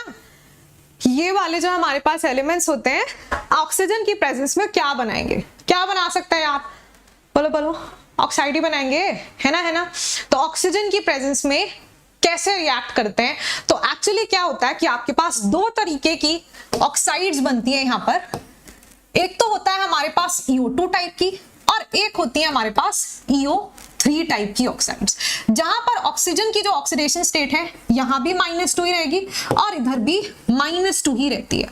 देखो यहां पर आपका जो E है वो क्या क्या हो सकता है, वो आपका ऑक्सीजन हो सकता है, सल्फर हो सकता है, सेलेनियम हो सकता है। यहाँ जो आपका E है वो डेफिनेटली ऑक्सीजन नहीं हो सकता। ऑक्सीजन तुमने कभी ऐसा देखा है O4, ये देखा है किसी ने O4? देखो यहाँ पर E की जगह O लगा दूं तो O3 बनेगा। O3 तो ओजोन है, ओजोन तो हम सब ने देखा है, पर क्या आपने कभी O4 देखा है? बताना एक बारी, किसी ने देखा है क्या यार O4? किसी ने देखा है क्या? बता दो बता दो। नहीं देखा है ना। तो यहाँ पर बाकी के जो एलिमेंट्स हैं जैसे सल्फर है, सेलेनियम है, टेल्यूरियम है, ये सब बनाते हैं EO3 टाइप का ऑक्साइड, और ऑक्सीजन आपका ऐसा EO2 टाइप का ऑक्साइड बनाता है। कूल। तो बस ऑक्सीजन के साथ ये रिएक्शन होती है सिंपल सी, जहां पर आपके पास या तो EO2 या फिर EO3 टाइप के ऑक्साइड्स बनते हैं। अब EO2 वाले ऑक्साइड ज्यादा एसिडिक होंगे या EO3 वाले? बोल बताना यार। एक मैं तुम्हें EO2 ऑक्साइड दे दूं, यहाँ पर कुछ भी हो सकता है, आपको पता चल गया E क्या है ना, E कौन कौन सा एलिमेंट हो सकता है किसके केस में। तो if I give you one EO2 oxide और सेम एलिमेंट का मैं तुम्हें EO3 ऑक्साइड दे रही हूँ, लेट्स से मैंने आपको दिया SO2 और मैं आपको दे रही हूँ SO3, बताना which is more acidic, which is more acidic, इनमें से ज्यादा एसिडिक कौन? क्या करेंगे आप कि यार मैम देखो यहाँ पर आपके पास +4 ऑक्सीडेशन स्टेट है इसका, और इसमें सल्फर का +6 ऑक्सीडेशन स्टेट है। जितना ज्यादा पॉजिटिव ऑक्सीडेशन स्टेट होता है, positive oxidation state is directly proportional to the acidic nature, जितना ज्यादा पॉजिटिव ऑक्सीडेशन स्टेट आपका होगा उतना ही ज्यादा एसिडिक नेचर हो जाएगा। तो +4 से ज्यादा एसिडिक कौन है? +6, क्योंकि आप जानते हो एसिड का मतलब भी वही है कि वो कितना ज्यादा इलेक्ट्रॉन डेफिशिएंट है, तो जिसके ऊपर ज्यादा पॉजिटिव ऑक्सीडेशन स्टेट है that is most electron deficient, तो वो क्या होगा? That will be a stronger acid, तो उसका एसिडिक कैरेक्टर इंक्रीज हो जाता है जैसे जैसे उसका पॉजिटिव ऑक्सीडेशन स्टेट इंक्रीज होगा। ठीक है यार, यहां तक सब लोग को क्लियर है क्या? जल्दी से बता दो प्लीज। और फिर बहुत important, let me give you this one question कि यार यहां पर मैं आपको ना 2 कंपाउंड्स दे रही हूं, और बहुत इंपॉर्टेंट है, काफी बारी पूछा गया है, SO2 और एक आपके पास है टेल्यूरियम का ऑक्साइड। अभी आप मेरे को ये बताओ कि ये रिड्यूसिंग एजेंट की तरह बिहेव करेगा या फिर ऑक्सीडाइजिंग एजेंट की तरह, और यहाँ पर ये बेटर रिड्यूसिंग एजेंट की तरह बिहेव करेगा या फिर as a better oxidising agent. Let's see आप लोग क्या आंसर देते हो, फटाफट से आप लोग मुझे बताएंगे कि यहाँ पर आपके पास जो SO2 है, SO2 is a good oxidising agent और is it a good reducing agent? जल्दी से बताएंगे कि क्या बेटर, किसकी तरह बेटर बिहेव कर सकता है। यार देखो SO2 के केस में it will behave as a reducing agent. ऐसा क्यों? आउट, ऐसा इसलिए क्योंकि देखो यार जब हम SO2 की बात कर रहे हैं तो SO2 के केस में आपके पास क्या आता है, यहाँ उसका ऑक्सीडेशन स्टेट है सल्फर का +4, यहाँ पर भी यार कोई डिफरेंस नहीं है, +4 ही है। अच्छा सल्फर जो है ना +6 ऑक्सीडेशन स्टेट उसके लिए ज्यादा स्टेबल है, क्योंकि आप जानते हो कि यहाँ पर सल्फर कैसा एलिमेंट है, ऊपर वाला एलिमेंट है यार, है ना। तो ये जो ऊपर वाले एलिमेंट्स होते हैं ग्रुप में, इनके लिए हायर ऑक्सीडेशन स्टेट जो होती है वो ज्यादा स्टेबल होती है। फिर डाउन द ग्रुप जब हम आते हैं तो लोअर ऑक्सीडेशन स्टेट आपकी स्टेबल होने लगती है due to inert pair effect, लेकिन सल्फर के लिए तो +6 ऑक्सीडेशन स्टेट ज्यादा स्टेबल है ना। तो यहाँ पर सल्फर क्या चाहेगा कि वो अपनी मोर स्टेबल ऑक्सीडेशन स्टेट में चला जाए, क्योंकि उसके लिए +4 से ज्यादा +6 ज्यादा स्टेबल है। तो इट वुड वांट कि यार मेरे को कोई मिल जाए कि मेरा +6 हो जाए, है ना, +4 से मैं +6 में कन्वर्ट हो जाऊं। तो +4 से +6 में जाना इसका मतलब क्या होता है कि आप लोअर ऑक्सीडेशन स्टेट में जा रहे हो कि हायर ऑक्सीडेशन स्टेट में जा रहे हो, आपका क्या हो रहा है, ऑक्सीडेशन हो रहा है। तो यहां पर इसका क्या होगा, ऑक्सीडेशन होगा। अगर ये अपना ऑक्सीडेशन करा रहा है मतलब कि यार दूसरे वाले का क्या कर देगा, रिडक्शन। तो it will behave as a strong reducing agent. किसकी तरह काम करेगा, स्ट्रॉन्ग रिड्यूसिंग एजेंट की तरह। ठीक है, तो SO2 will behave as a strong reducing agent. वहीं इन केस ऑफ TeO2 आपके पास क्या होता है यार, देखो टेल्यूरियम नीचे वाला है, दिख रहा है सब लोग को, ये नीचे वाला है। तो इसमें क्या होता है, जब आप ये TeO2 की बात करते हो तो इसके लिए +2 ऑक्सीडेशन स्टेट ज्यादा स्टेबल है। इट वुड वांट कि यार मैं जो है ना +2 ऑक्सीडेशन स्टेट में चला जाऊं, क्योंकि इसके लिए ये वाली ऑक्सीडेशन स्टेट मोर स्टेबल है। तो इसका मतलब ये खुद का क्या कराना चाहता है, रिडक्शन। जो खुद का रिडक्शन कराना चाहता है वो किसकी तरह बिहेव करेगा, ऑक्सीडाइजिंग एजेंट की तरह, क्योंकि वो दूसरे का यानी सामने वाले का ऑक्सीडेशन करा देगा। ठीक है यार, बोलो इतनी बात आप लोग को समझ आती है? यहां तक आपको ऐसा तो नहीं लगा कि यार इसमें तो यार मेरे को ये वाली बात लर्न करनी पड़ेगी, है ना? I hope you are all clear with this much कि यहाँ पर SO2 किसकी तरह बिहेव कर रहा है, TO2 किसकी तरह बिहेव कर रहा है। फिर हमारे पास नेक्स्ट पार्ट आता है the reaction with halogens. Halogens के साथ जब आपका ग्रुप 16 एलिमेंट रिएक्ट करते हैं तो हमारे पास ये 2-3 टाइप के कंपाउंड का फॉर्मेशन होता है। एक तो EX2, एक EX4 और एक हमारे पास बनते हैं EX6 टाइप के हेलाइड्स। डेफिनेटली इनको हम हेलाइड्स बोलते हैं। एक EX2 यानी कि डाई हेलाइड्स, क्योंकि वहां पर 2 हेलोजन है, 2 हेलाइड होंगे X के ऊपर। देखो हेलोजन सबको पता है, फ्लोरीन, क्लोरीन, ब्रोमीन, आयोडीन, है ना। तो उसको हम ऐसा रिप्रेजेंट करते हैं X से। X represent fluorine, chlorine, bromine, iodine here. फिर जब वो कंपाउंड बनाता है ऐसा तो उसके ऊपर नेगेटिव चार्ज आता है ना, मतलब X नेगेटिव बन जाता है। तो X नेगेटिव को हम क्या बोलते हैं, हेलाइड बोलते हैं। We call it halide. और जब X न्यूट्रल फॉर्म में होता है तो क्या कहते हैं हम कि यार ये हेलोजेंस है ना। तो ये हेलाइड यहाँ पर ये क्या कहलाएगा, die halide, since it has 2 halides, ठीक है। देन क्या है, टेट्रा हेलाइड। और फिर आपके पास होता है हेक्सा हेलाइड। सबसे पहले हेक्सा हेलाइड की बात करते हैं। तो यार हेक्सा हेलाइड जो है ना, सिर्फ यहाँ पर जो सबसे स्टेबल बनाता है वो सल्फर बनाता है। और वो क्या बनाता है, ऐसा एक SF6 मॉलिक्यूल। SF6 आपका बहुत ज्यादा स्टेबल है, दिस इज हाईली स्टेबल। क्योंकि देखो यहाँ पर ना ऑक्टाहेड्रल ज्योमेट्री हमारे पास आती है, sp3d2 हाइब्रिडाइजेशन होता है। और यहाँ क्या सीन है कि फ्लोरीन एटम ना सल्फर का जो एटमॉस्फेयर है, सल्फर के सराउंडिंग में बिल्कुल परफेक्ट उतना ही स्पेस अवेलेबल है कि आपका ये लोन पेयर रिपल्शन मिनिमम होता है। बाकी किसी के साथ ऐसा हेक्सा फ्लोराइड कॉम्प्लेक्स बनाना पॉसिबल नहीं है, बाकी किसी के साथ नहीं बनाएगा। ऑक्सीजन के साथ तो डेफिनेटली नहीं बनेगा, ऑक्सीजन 6 बॉन्ड बना भी नहीं सकता, 2 ही बॉन्ड बना पाता है ना। और सल्फर के साथ बन रहा है, बाकी ग्रुप के किसी एलिमेंट के साथ हेक्सा हेलाइड का फॉर्मेशन इतना स्टेबल नहीं हो पाएगा, स्टेरिक रीजन की वजह से, क्योंकि सल्फर का साइज परफेक्ट है इन ऑर्डर टू अकोमोडेट दो 6 फ्लोराइड आयंस, राइट। तो यहाँ पर आपका ये SF6 सबसे ज्यादा स्टेबल बन जाता है। और यहाँ पर रीजन क्या दोगे आप, रीजन पूछते हैं वो कभी कभी, स्टेरिक रीजंस। स्टेरिक रीजंस मतलब यहाँ पर जो आपका अरेंजमेंट है वो रिपल्सिव फोर्सेस के अकॉर्डिंग रिपल्शन ऐसे मिनिमम होगा, तो ये आपका सबसे स्टेबल अरेंजमेंट यहाँ पर निकल कर आता है, ठीक है। उसके बाद नेक्स्ट हमारे पास आती है टेट्राहेलाइड। टेट्राहेलाइड यार बहुत सिंपल, मतलब कि क्या है टेट्राहेलाइड, मतलब ऐसा 4 हेलोजन आ जाए, ठीक है। तो कौन कौन बनाता है, जैसे सल्फर, सेलेनियम और टेल्यूरियम। देखो पोलोनियम हम वैसे भी नहीं देखते हैं, यहाँ पर रेडियो एक्टिव एलिमेंट है। पोलोनियम को तो बिल्कुल बाहर कर दो ये ग्रुप 16 से, उसका कोई काम नहीं है हमारे लिए। पूरे के पूरे आपने ग्रुप 16 में आप देखोगे कि कभी भी हम पोलोनियम के बारे में नहीं पढ़ रहे हैं, है ना, तो हमें उसको नहीं देखना है। बाकी के ऑक्सीजन को छोड़कर ये सारे के सारे किसका फॉर्मेशन करते हैं, टेट्राफ्लोराइड का। अब यार ऑक्सीजन तो नहीं कर पाएगा ना, उसकी मैक्सिमम 2 बॉन्ड बना पाता है ऑक्सीजन। कभी देखा ऑक्सीजन को 4 बॉन्ड बनाते हुए, नहीं। कभी आपने ऐसा देखा है कि ये रहा ऑक्सीजन इधर से भी, नहीं। ऑक्सीजन हमेशा केवल 2 बॉन्ड बनाता है, या तो डबल बॉन्ड बना लेता है या यार ऐसे रहता है, इससे ज्यादा उसकी पॉसिबिलिटी नहीं है, क्योंकि वो उसका it is a second period element और 2 ही इलेक्ट्रॉन शेयरिंग में इन्वॉल्व हो सकते हैं मैक्सिमम, ठीक है। फिर तो ये तो नहीं बना पाएगा ऐसा 4 बॉन्ड। फिर उसके बाद सबका ही सीसॉ शेप होता है and they have sp3d hybridisation. Seesaw shape देखो कैसे आता है, यहां पर आपके पास जैसे SF4 है तो SF4 का शेप ऐसा होता है। एक्चुअली ये कैसी ज्योमेट्री है, दिस इज ट्रायगोनल बायपिरामिडल, है ना, ट्रायगोनल बायपिरामिडल ज्योमेट्री। क्योंकि जब आप, जैसे हमने केमिकल बॉन्डिंग में सीखा है, इसका हाइब्रिडाइजेशन फाइंड आउट करना, sp3d आएगा। तो यार ये तुम्हारा वो ट्रायगोनल प्लेन हो गया, ये तो आपका वो ट्रायगोनल प्लेन हो गया।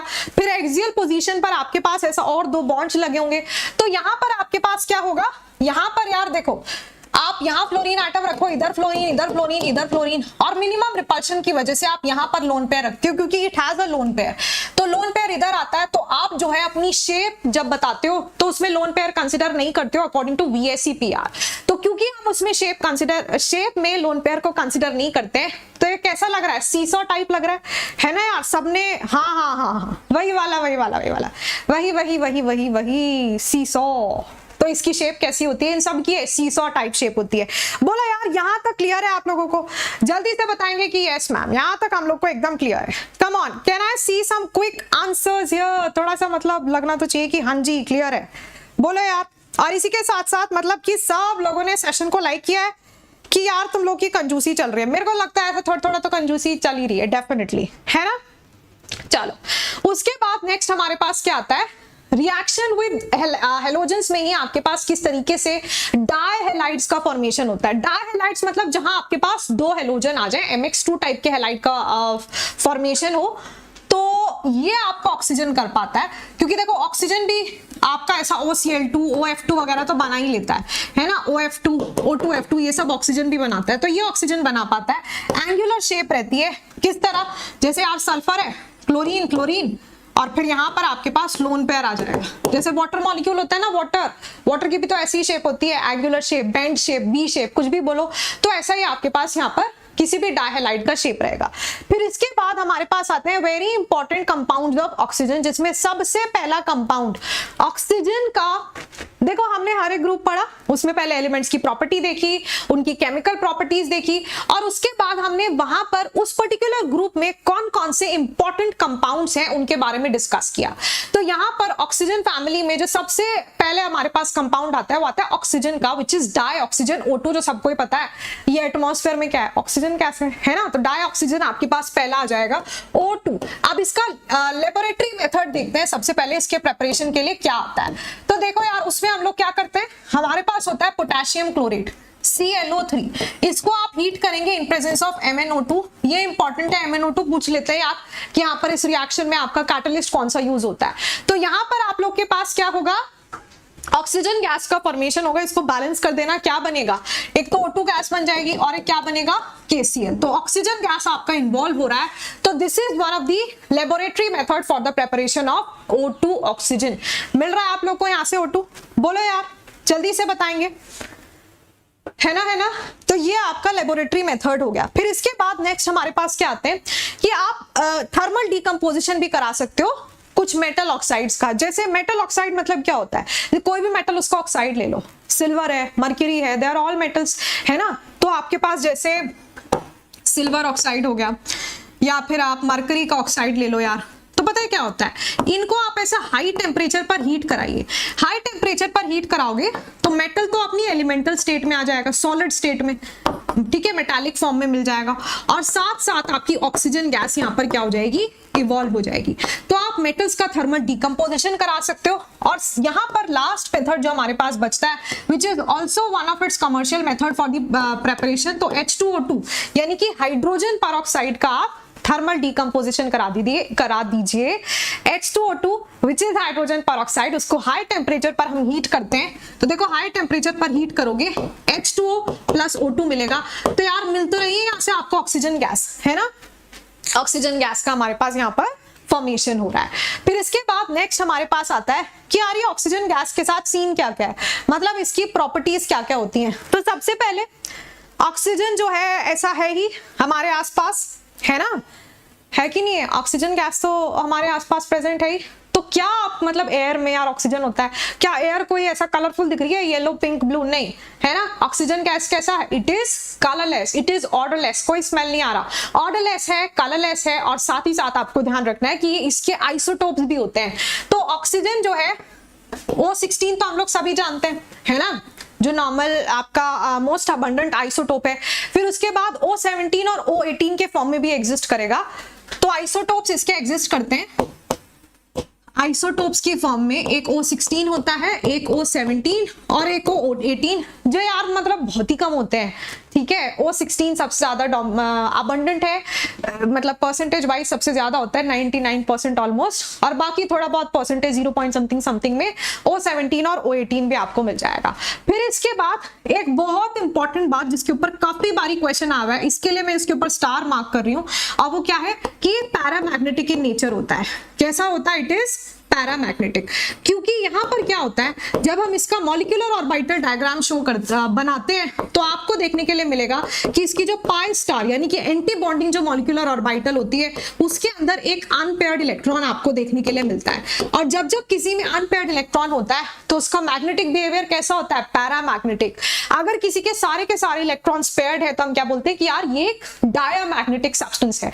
वेयर आज अगर इस तरीके से कहीं पर आपके पास अनपेयर्ड इलेक्ट्रॉन हो जाए तो यार वो कैसा होता है, पैरामैग्नेटिक इन नेचर होता है। तो ध्यान रखना कि इसका मॉलिक्यूलर ऑर्बिटल डायग्राम आप ड्रॉ करोगे तो पाई स्टार यानी कि जो पाई एंटी बॉन्डिंग मॉलिक्यूलर ऑर्बिटल है उसके अंदर आपके पास क्या होगा, एक अनपेयर्ड इलेक्ट्रॉन, जिसकी वजह से क्या कहलाएगा, पैरामैग्नेटिक। ठीक है, और साथ ही साथ एक इंपॉर्टेंट बात कि यार ये जो डाइऑक्सीजन होता है इसमें ऐसा O डबल बॉन्ड O रहता है, जिसकी वजह से इसकी bond dissociation enthalpy very high होने वाली है। O डबल बॉन्ड O समझते हो कि यार क्या है, यहाँ पर डबल बॉन्ड है, डेफिनेटली डबल बॉन्ड होगा तो स्ट्रॉन्ग बॉन्ड तो होता ही है ना, ये स्ट्रॉन्ग बॉन्ड बनेगा यहाँ पर।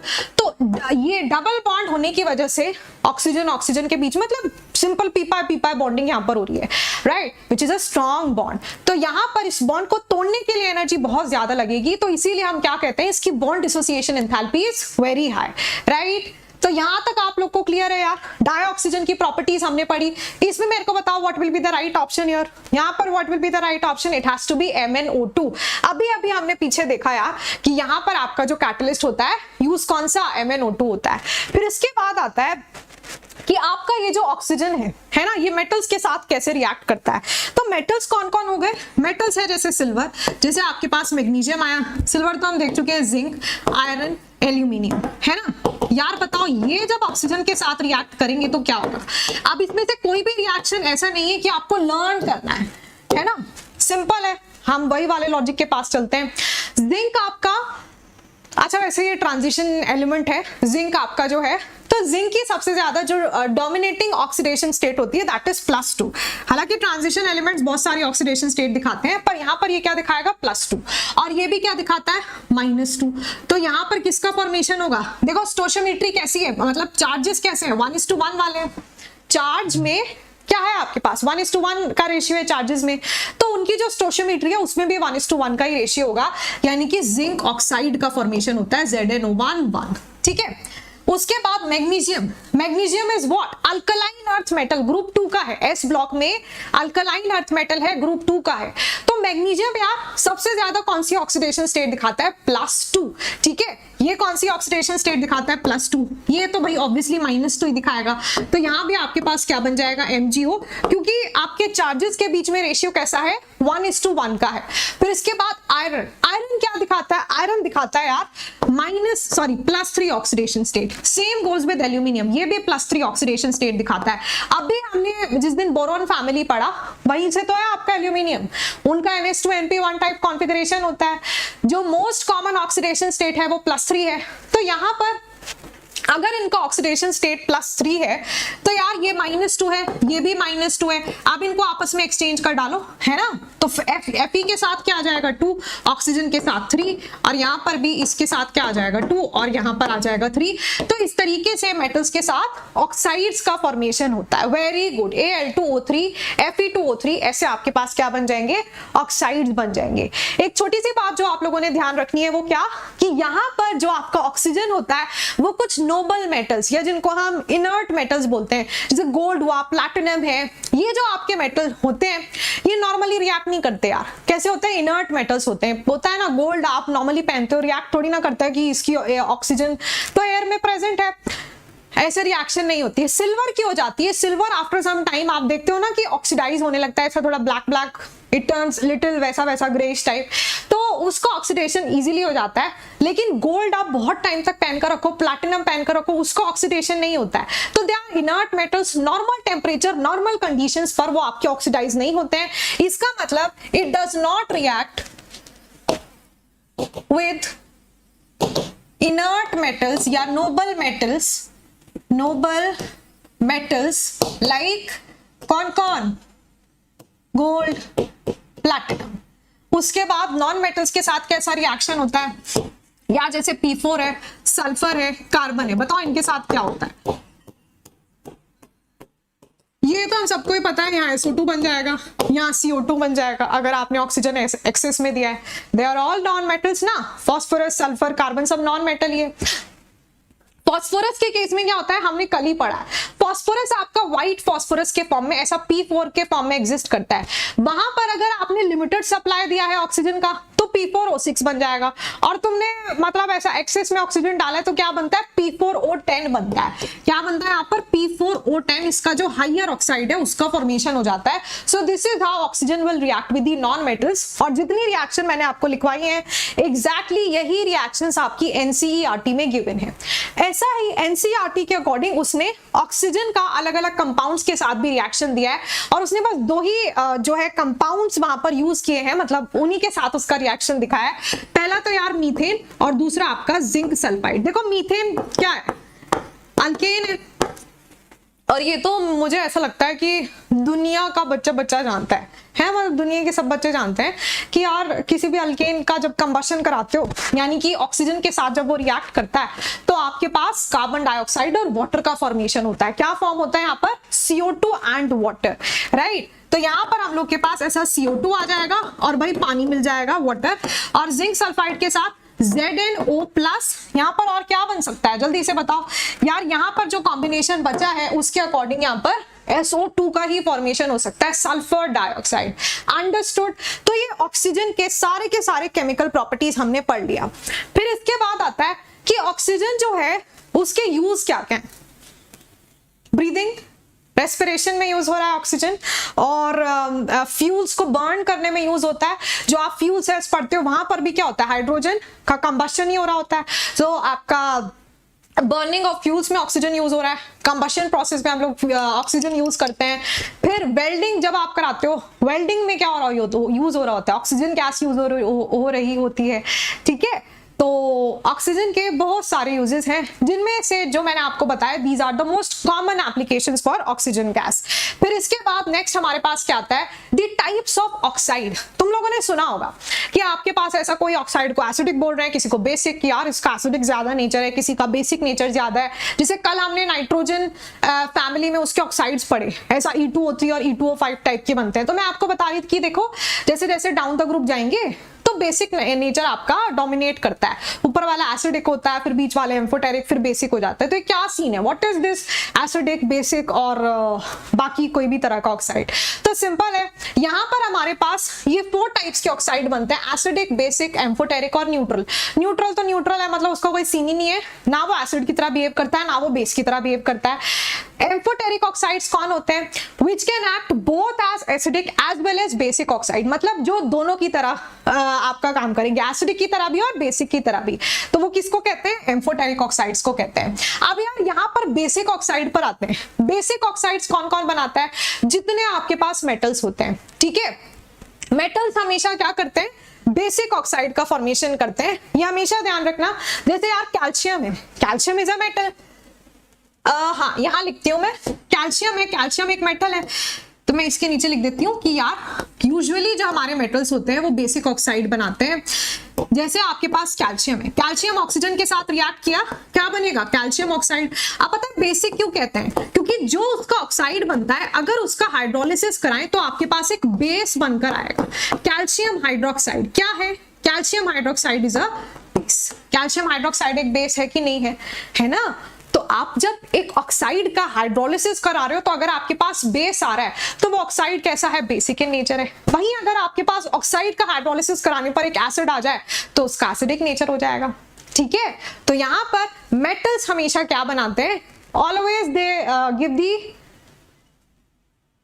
बेसिक ऑक्साइड, है ना। बेसिक ऑक्साइड का फॉर्मेशन होता है किसके केस में? मेटल्स के केस में। लेकिन हाँ, कुछ मेटल्स होते हैं जो अगर हायर पॉजिटिव ऑक्सीडेशन स्टेट में है, ठीक है। देखो मेटल्स यूजुअली बहुत ज्यादा पॉजिटिव ऑक्सीडेशन स्टेट नहीं दिखाते हैं।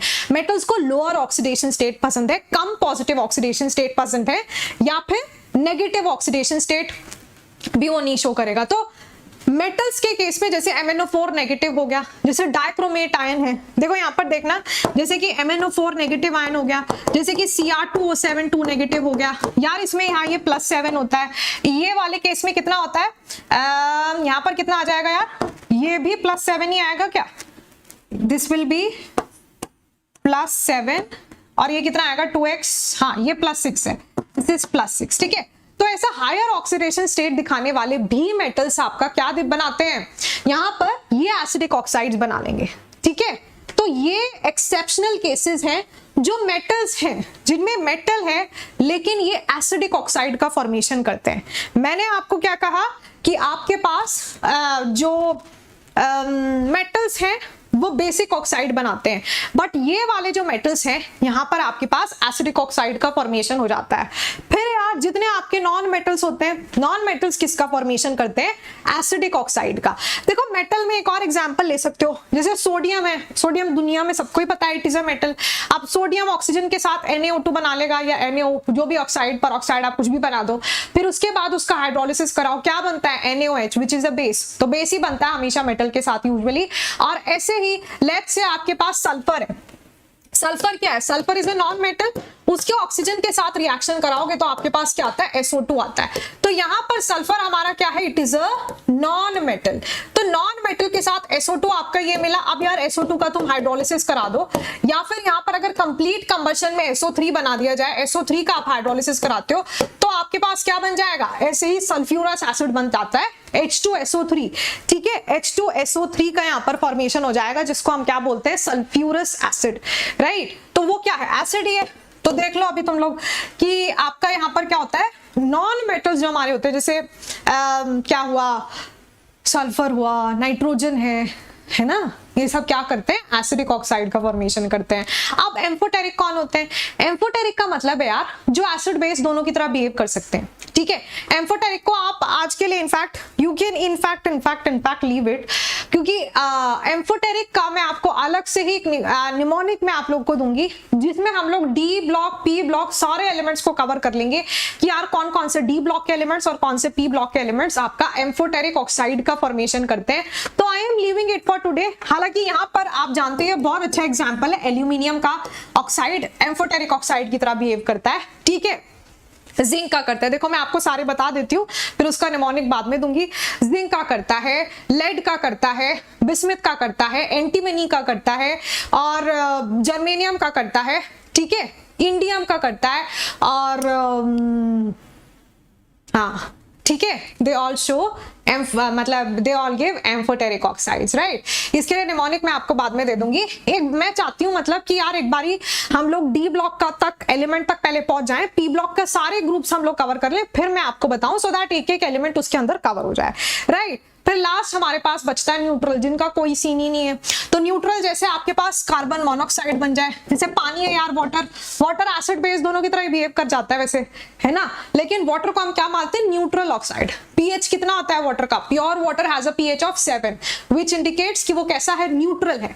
ठीक है, ना एसिडिक रेंज में ना ही बेसिक रेंज में। ऐसे नाइट्रोजन का ये वाला जो ऑक्साइड होता है NO, ठीक है, नाइट्रस ऑक्साइड, ये भी आपका न्यूट्रल ऑक्साइड ही बोलते हैं इसको। फिर हमारे पास आता है ओजोन। ओजोन क्या है? It is an allotrope of oxygen, क्योंकि इसमें ऑक्सीजन के अलावा कुछ नहीं है।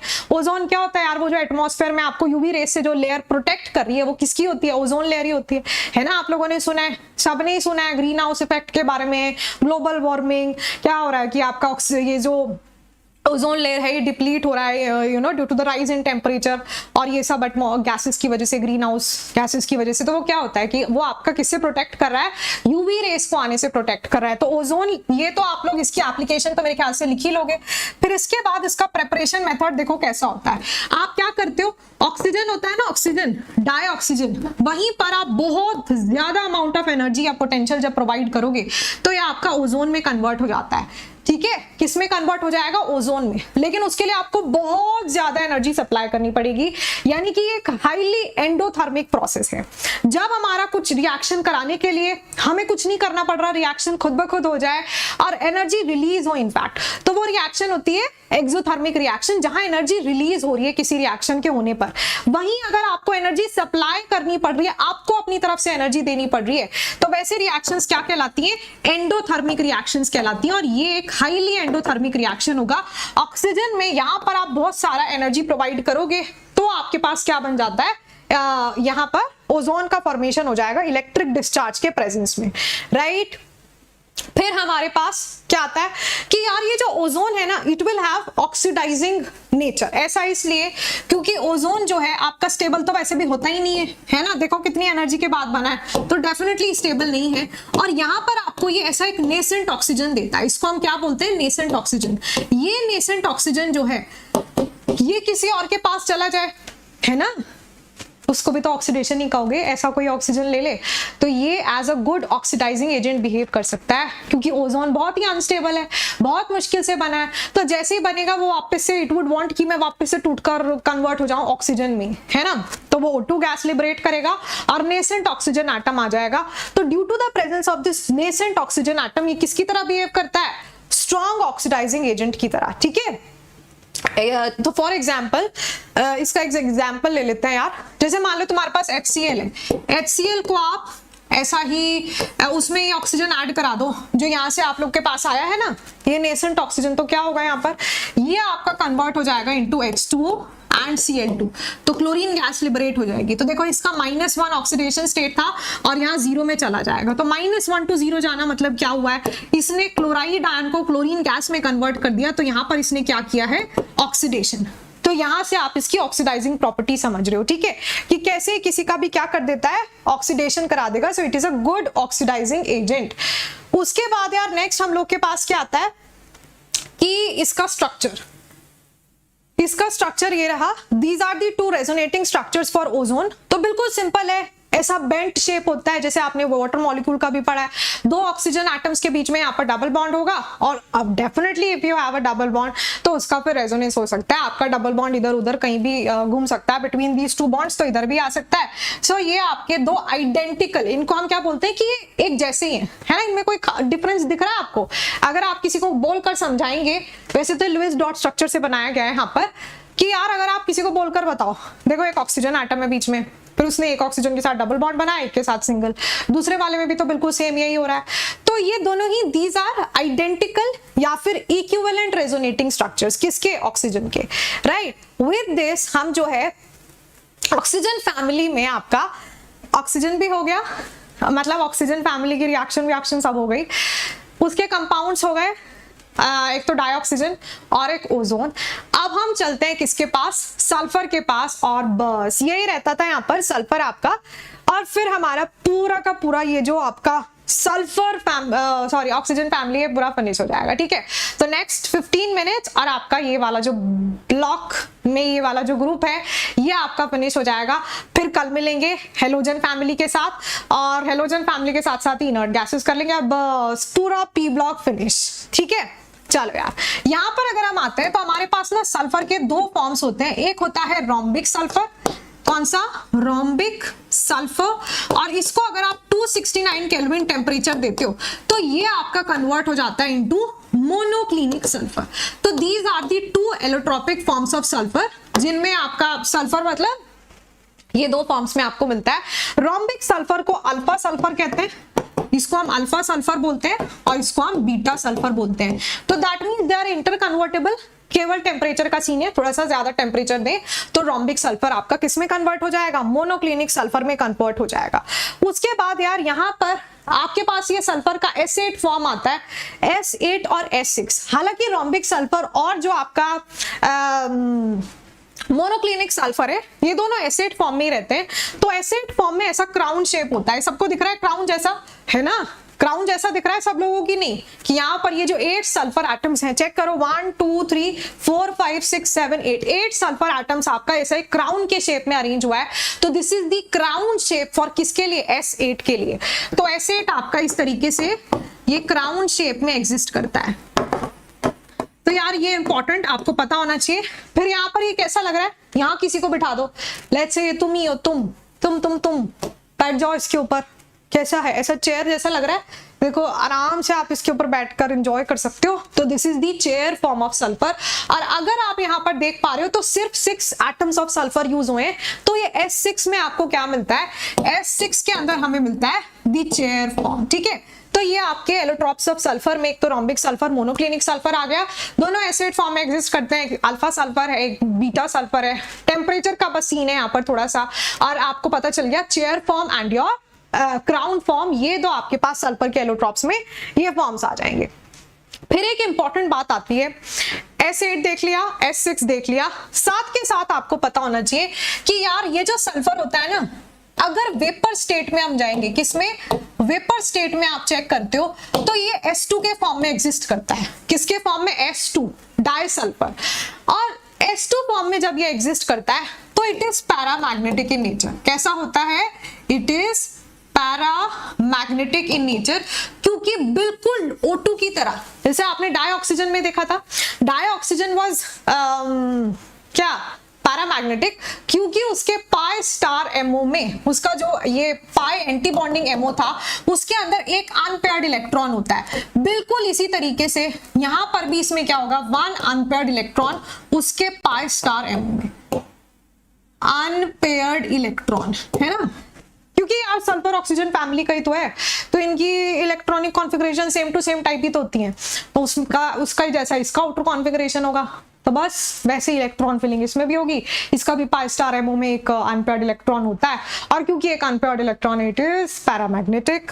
बोलो यार, है ना? Have you understood this much? इतना यार सब लोग को समझ आया तो जल्दी से बता दो फिर, क्योंकि अभी हम लोग सल्फर का एक इंपॉर्टेंट कंपाउंड पढ़ेंगे एंड दैट इज SO2। ठीक है, सल्फर का एक इंपॉर्टेंट कंपाउंड जो हमारे पास आता है वो क्या है? SO2 है। बहुत आसान। SO2 का फॉर्मेशन कैसे होगा? देखो आप क्या करो, सल्फर और ऑक्सीजन का रिएक्शन करा दो, है ना, S+O2 बन गया हमारे पास SO2। ये लो यार SO2। इसका लेबोरेटरी मेथड क्या है कि अगर आप पाइराइट बोलते हैं, वैसे तो इसको आप मेटलर्जी में भी पढ़ लोगे, पर आप इस तरीके से FeS2 फेरस सल्फाइड का अगर आप ऑक्सीजन की प्रेजेंस में रिएक्शन करा रहे हो, यानी कि कंबशन करा रहे हो, तो आपके पास ऐसा SO2 का फॉर्मेशन बन जाता है। ठीक है, आयरन का ऑब्वियसली यार तुम कंबशन करा रहे हो तो आयरन का ऑक्साइड बन जाना है, और यहां पर आपके पास क्या आ जाएगा? SO2 which is sulphur dioxide, sulphur का ऑक्साइड आ गया। फिर हमारे पास रिड्यूसिंग प्रॉपर्टीज आती है किसकी? सल्फर की। तो SO2 यहाँ पर, सल्फर मतलब SO2, यही कंपाउंड के बारे में आप पढ़ रहे हो। रिड्यूसिंग प्रॉपर्टी से यार तुम लोग क्या समझते हो? What is meant by the reducing properties of sulphur, मतलब SO2। देखो पहली बात तो इसकी रिड्यूसिंग प्रॉपर्टी या इसका रिड्यूसिंग नेचर पता है किसकी वजह से होता है? जब आप यहाँ पर रिएक्शन कराओगे SO2 प्लस H2O का, तो यहाँ आपके पास बनता है H2SO4, और एक आपके पास ऐसा हाइड्रोजन आ जाएगा एटॉमिक फॉर्म में। क्योंकि ये ऐसा हाइड्रोजन आया तुम्हारे पास इन इट्स एटॉमिक फॉर्म, ये किसी को मिल जाए तो उसका रिडक्शन हो जाएगा कि नहीं? बताओ मेरे को। SO2 जो है क्या कर रहा है यहाँ पर? वाटर के साथ रिएक्शन पर H2SO4 सल्फ्यूरिक एसिड और हाइड्रोजन एटम का फॉर्मेशन हो रहा है आपके पास, तो ये हाइड्रोजन किसी को मिल जाए तो उसका रिडक्शन हो जाएगा, है ना? बोलो यार। तो बस ये आपका यहाँ पर क्या शो कर रहा है? इसका रिड्यूसिंग नेचर। इसकी वजह से ये क्या एग्जिबिट करता है? रिड्यूसिंग एजेंट की तरह बिहेव करता है, यानी कि ये इसका रिड्यूसिंग नेचर क्या करता है? जस्टिफाई करता है। अंडरस्टूड? यहां तक यार आप लोग को सबको समझ आता है। फिर इसके बाद में इसकी एक इंपॉर्टेंट रिएक्शन होती है, जब आप SO2 के बारे में पढ़ोगे तो यहां पर क्या बोलते हैं कि आपका जो SO2 होता है वो अगर आप उसको परमैंगनेट आयन के प्रेजेंस में रिएक्ट कराओ तो MnO4 नेगेटिव, डी ब्लॉक में आप काफी बार पढ़ते हो कि आपके पास जो MnO4 नेगेटिव होता है ना, उसका पिंक कलर होता है, लेकिन वो बोलते हैं कि यार इसको ना SO2 के साथ रिएक्ट करा दो अगर, तो ये आपका कलरलेस हो जाता है। कैसा? It decolourises permanganate ion. तो ये परमैंगनेट आयन जो आपका है ये ऐसा डीकलराइज क्यों हो गया? क्या हुआ होगा यहाँ पर? उसका रिडक्शन हो जाता है, रिडक्शन। ठीक है, क्योंकि ये रिड्यूसिंग एजेंट है ना यार SO2, तो ये जिसके साथ करेगा उसको रिड्यूस कर देगा। तो यहाँ क्या होता है? MnO4 नेगेटिव Mn2 पॉजिटिव में कन्वर्ट हो जाता है। MnO4 नेगेटिव आयन जो आपका है वो क्या होता है? पिंक कलर का होता है, और Mn2 पॉजिटिव क्या है? एक कलरलेस आयन है। ठीक है, तो इस तरीके की रिएक्शन आपके पास हो रही होती है। उसके बाद नेक्स्ट हमारे पास जो आता है that is the shape. Shape कैसा होगा? एंगुलर शेप होती है ऐसे। ठीक है, यहां पर अगर आप शेप की बात करते हो तो it has angular shape. Sulphur के पास यहां पर ऐसा एक लोन पेयर बच जाएगा, और इसको आप एंगुलर बोलो, बेंट बोलो, सब कुछ चलेगा। ठीक है, angular shape, bent shape, V shape, बिल्कुल जैसे आप वाटर के बारे में बात करते हो तो वैसा ही SO2 के साथ है। यहां तक सब लोग को समझ आया यार? इसी के साथ SO2 हमारा फिनिश हो जाता है। मतलब कि हमने यहाँ पर क्या बोलते हैं, सल्फर के एलोट्रॉप्स देख लिए। सल्फर का जो आपका कंपाउंड है which is SO2 sulphur dioxide, वो हमने डिस्कस किया। अब इसके बाद जो हमारे पास आती है वो आती है ऑक्सो एसिड्स ऑफ सल्फर। बिल्कुल सेम जैसे कल हमने फास्फोरस के बारे में पढ़ा, बिल्कुल वैसे ही आपके पास क्या होती है? ऑक्सो एसिड्स ऑफ सल्फर होती है। एक यार एसिड तो दुनिया में सबको ही पता होती है विच इज सल्फ्यूरिक एसिड, है ना? H2SO4 तो सबको ही पता है क्या होता है ये, दिस इज सल्फ्यूरिक एसिड, है ना, सल्फ्यूरिक एसिड। बोलो यार ये सबको पता है कि नहीं। अच्छा, सल्फ्यूरिक एसिड में आपके पास यहाँ पर क्या है, सल्फर का ऑक्सीडेशन स्टेट कितना है मेरे को बताओ। देखो यहाँ पर +2 हाइड्रोजन का ले लो, +6 -8 इज इक्वल टू 0, तो मेरे ख्याल से +6 निकल कर आएगा। दैट मीन्स सल्फर अपना +6 ऑक्सीडेशन स्टेट में यहाँ है। और ये कैसा एसिड है, एक एसिड है एक। मैंने कल आप लोग को बताया था कि अगर हमारे पास एक एसिड आता है, उसमें से मैं एक ऑक्सीजन बाहर निकाल देती हूँ, तो मेरे पास क्या आएगा यहाँ पर H2SO3, और ये जो लोअर वाला एसिड आता है एक ऑक्सीजन बाहर निकालने पर, इसको हम क्या बोलते हैं, सल्फ्यूरस। ये कैसा एसिड हो जाता है, अस एसिड हो जाता है। ठीक है, this is your sulphurous acid. Okay यार, इसकी ऑक्सीडेशन स्टेट बताना कितनी आएगी, -6, और ये हो जाएगा मेरे ख्याल से +4। चेक कर लेना एक बारी कि +4 ही आ रहा है क्या। इसी के अंदर में एक ऑक्सीजन ऐड करा देती हूं अगर, तो यहां पर मेरे पास बनेगा H2SO5। H2SO5 बेहद इंपॉर्टेंट, क्योंकि इसको हम क्या बोलते हैं, पर सल्फ्यूरिक एसिड। ये क्या कहलाता है, पर सल्फ्यूरिक एसिड, और इसी का दूसरा नाम होता है, very popular name, and that is Carros acid, which is H2SO5. Understood? ये बहुत इंपॉर्टेंट है यार, यहां से पक्का ही क्वेश्चन आ जाएगा। ठीक है, तो यहां से डेफिनेटली क्वेश्चन आता है H2SO3, H2SO5, H2SO4, और आपको इनका कॉमन नेम भी पता होना चाहिए। फिर इसके बाद हमारे पास क्या आता है, इनके स्ट्रक्चर्स बहुत इंपॉर्टेंट है, इनकी ऑक्सीडेशन स्टेट हम लोग देख चुके हैं। तो यार देखो यहाँ पर स्ट्रक्चर जब बनाए आप, बहुत आसान। पहले तो सल्फर और ऑक्सीजन का ऐसा 2 डबल बॉन्ड बना देना, जितने भी सल्फर ऑक्सीजन आपके पास हैं उस बेसिस पर। फिर जितने आपके पास OH के कॉम्बिनेशन पॉसिबल है उतने OH लगा दो। जैसे H2SO4 है ना, H2SO4 में हमने पहले तो सल्फर ऑक्सीजन डबल बॉन्ड बना दिया, फिर हमारे पास 2 ऑक्सीजन बचेंगे, 2 हाइड्रोजन, तो 2 OH कॉम्बिनेशन बन सकते हैं, तो एक OH का बॉन्ड इधर, एक OH बॉन्ड उधर, राइट। ऐसे ये तो यार H2SO4 हो गया, है ना, सल्फ्यूरिक एसिड का स्ट्रक्चर। अब इसमें एक ऑक्सीजन ऐड कर दे तो आपके पास ये पर सल्फ्यूरिक एसिड बन जाएगा, कैरोज एसिड जिसको हम बोल रहे हैं। तो इसमें तुमने क्या करना है, यहाँ पर एक ऑक्सीजन बीच में ऐड करा दो, पर ऑक्सी लिंकेज यहाँ पर आ जाएगा आपके पास, यू विल हैव योर पर ऑक्सी लिंकेज हियर। ये क्या बन गया, पर सल्फ्यूरिक एसिड। वैसे ही इसमें से एक ऑक्सीजन एलिमिनेट करा दें, तो यहां से एक ऑक्सीजन एटम हटा दो यार, तो ये बन जाएगा आपके पास, ये किसका स्ट्रक्चर हो जाएगा, सल्फ्यूरस एसिड का। ठीक है, so this will be the structure for sulphurous acid. Understood? बोलो बोलो बोलो, आया समझ, है ना। बोलो यार, इतनी बात तुम लोग को सबको समझ आती है कि नहीं आती, जल्दी से बता दो। हाँ, ये पूछते रहा करो और कितनी देर की क्लास है ना, मतलब कि हम जो है 1 शॉट में यहाँ पर चीजें फिनिश कर रहे हैं। उसमें भी ऐसे पूछते हो कि यार मैम ये कितनी देर में फिनिश होगा यार मैम, बाकी वेरी गुड। ओके, ये बताओ ये कितनी देर में फिनिश, कितनी देर में हो रहा है ये, है ना। और इसी के साथ क्या जितने स्टूडेंट अभी यहाँ पर मेरे साथ हैं, आप सबने सेशन को लाइक किया है ना, या फिर चल रही है ऐसी थोड़ी थोड़ी ज्यादा कंजूसी? बोलो यार। ठीक है, तो यहां तक हमारा ये होता है। फिर इसके बाद एक एक कर हम लोग सब एसिड्स के बारे में पढ़ते हैं। जैसे कि अभी आपने देखा कि हमारे पास यहाँ पर कौन सा एसिड है, यहाँ पर सल्फ्यूरस एसिड है, जिसका फॉर्मूला क्या है, H2SO3। तो यार H2SO3 जो आपका होता है, उसका स्ट्रक्चर आपने बनाया, ऑक्सीडेशन स्टेट उसमें +4 है। फिर थायोसल्फ्यूरस एसिड, इस पर बाद में आएंगे। देखो यहाँ पर आपके पास क्या होता है, मैंने कल ही बताया था कि जैसे फॉस्फोरिक एसिड था, उसमें आप क्या करिए, क्या बोलते हैं, उसमें 2 मल्टीप्लाई कर H2O बाहर निकाल दो, तो क्या बनता है आपके पास, पायरो एसिड बनता है ना। और ऐसे ही उसमें ऑक्सीजन ऐड कर दें तो फिर हमारे पास पर ऑक्सो एसिड बन जाता है। तो वैसे ही अगर हम यहाँ पर करते हैं, बिल्कुल उसी तरीके से करना। यहाँ आपके पास थायोसल्फ्यूरस एसिड बनेगा, डायथाइनस एसिड बनेगा, जो कुछ नहीं है, हाइपोसल्फ्यूरस एसिड होता है। फॉर्मूला आपको सबका ध्यान होना चाहिए, स्ट्रक्चर आपको सबका ध्यान होना चाहिए, बहुत आसान है, वेरी वेरी इजी। ठीक है, फॉर्मूला स्ट्रक्चर दोनों बहुत ही इजी है सबके केसेस में। This is your pyrosulphurous acid. ठीक, फिर सल्फ्यूरिक एसिड हम जानते ही हैं, ये रहा आपका थायोसल्फ्यूरिक एसिड। थायोसल्फ्यूरिक में थायो क्यों बोल रहे हैं इसको, क्योंकि डबल बॉन्ड एस आ गया है ना, सल्फर डबल बॉन्ड सल्फर है। फिर दिस इज पायरोसल्फ्यूरिक एसिड, जो बिल्कुल कल जैसे हमने पायरोफॉस्फोरिक एसिड बनाया था एग्जैक्टली सेम टू सेम वैसा का वैसा ही है।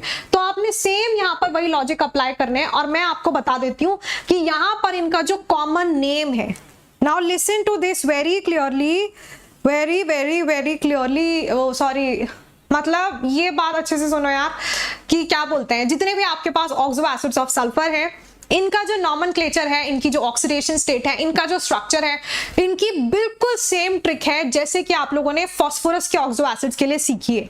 स्टिल एक बार वापस से उसका आपका रिकैप हो जाए कि यहाँ पर किसी को डायथाइनिक क्यों बोल रहे हैं, डायथाइनस कब बोल रहे हैं, पर ऑक्सो कब है और आपका पायरो कब है, ये सब कब आपके पास ऐसा कैसा कैसे नॉमेनक्लेचर, कौन सा सफिक्स कौन सा प्रीफिक्स हम यूज कर रहे हैं, वो मैं आप लोग के साथ डिस्कस करूंगी in the special class. So do not miss to join me in the special class, ठीक है। स्पेशल क्लासेस फ्री क्लासेस होती हैं जिसको कोई भी अटेंड कर सकता है।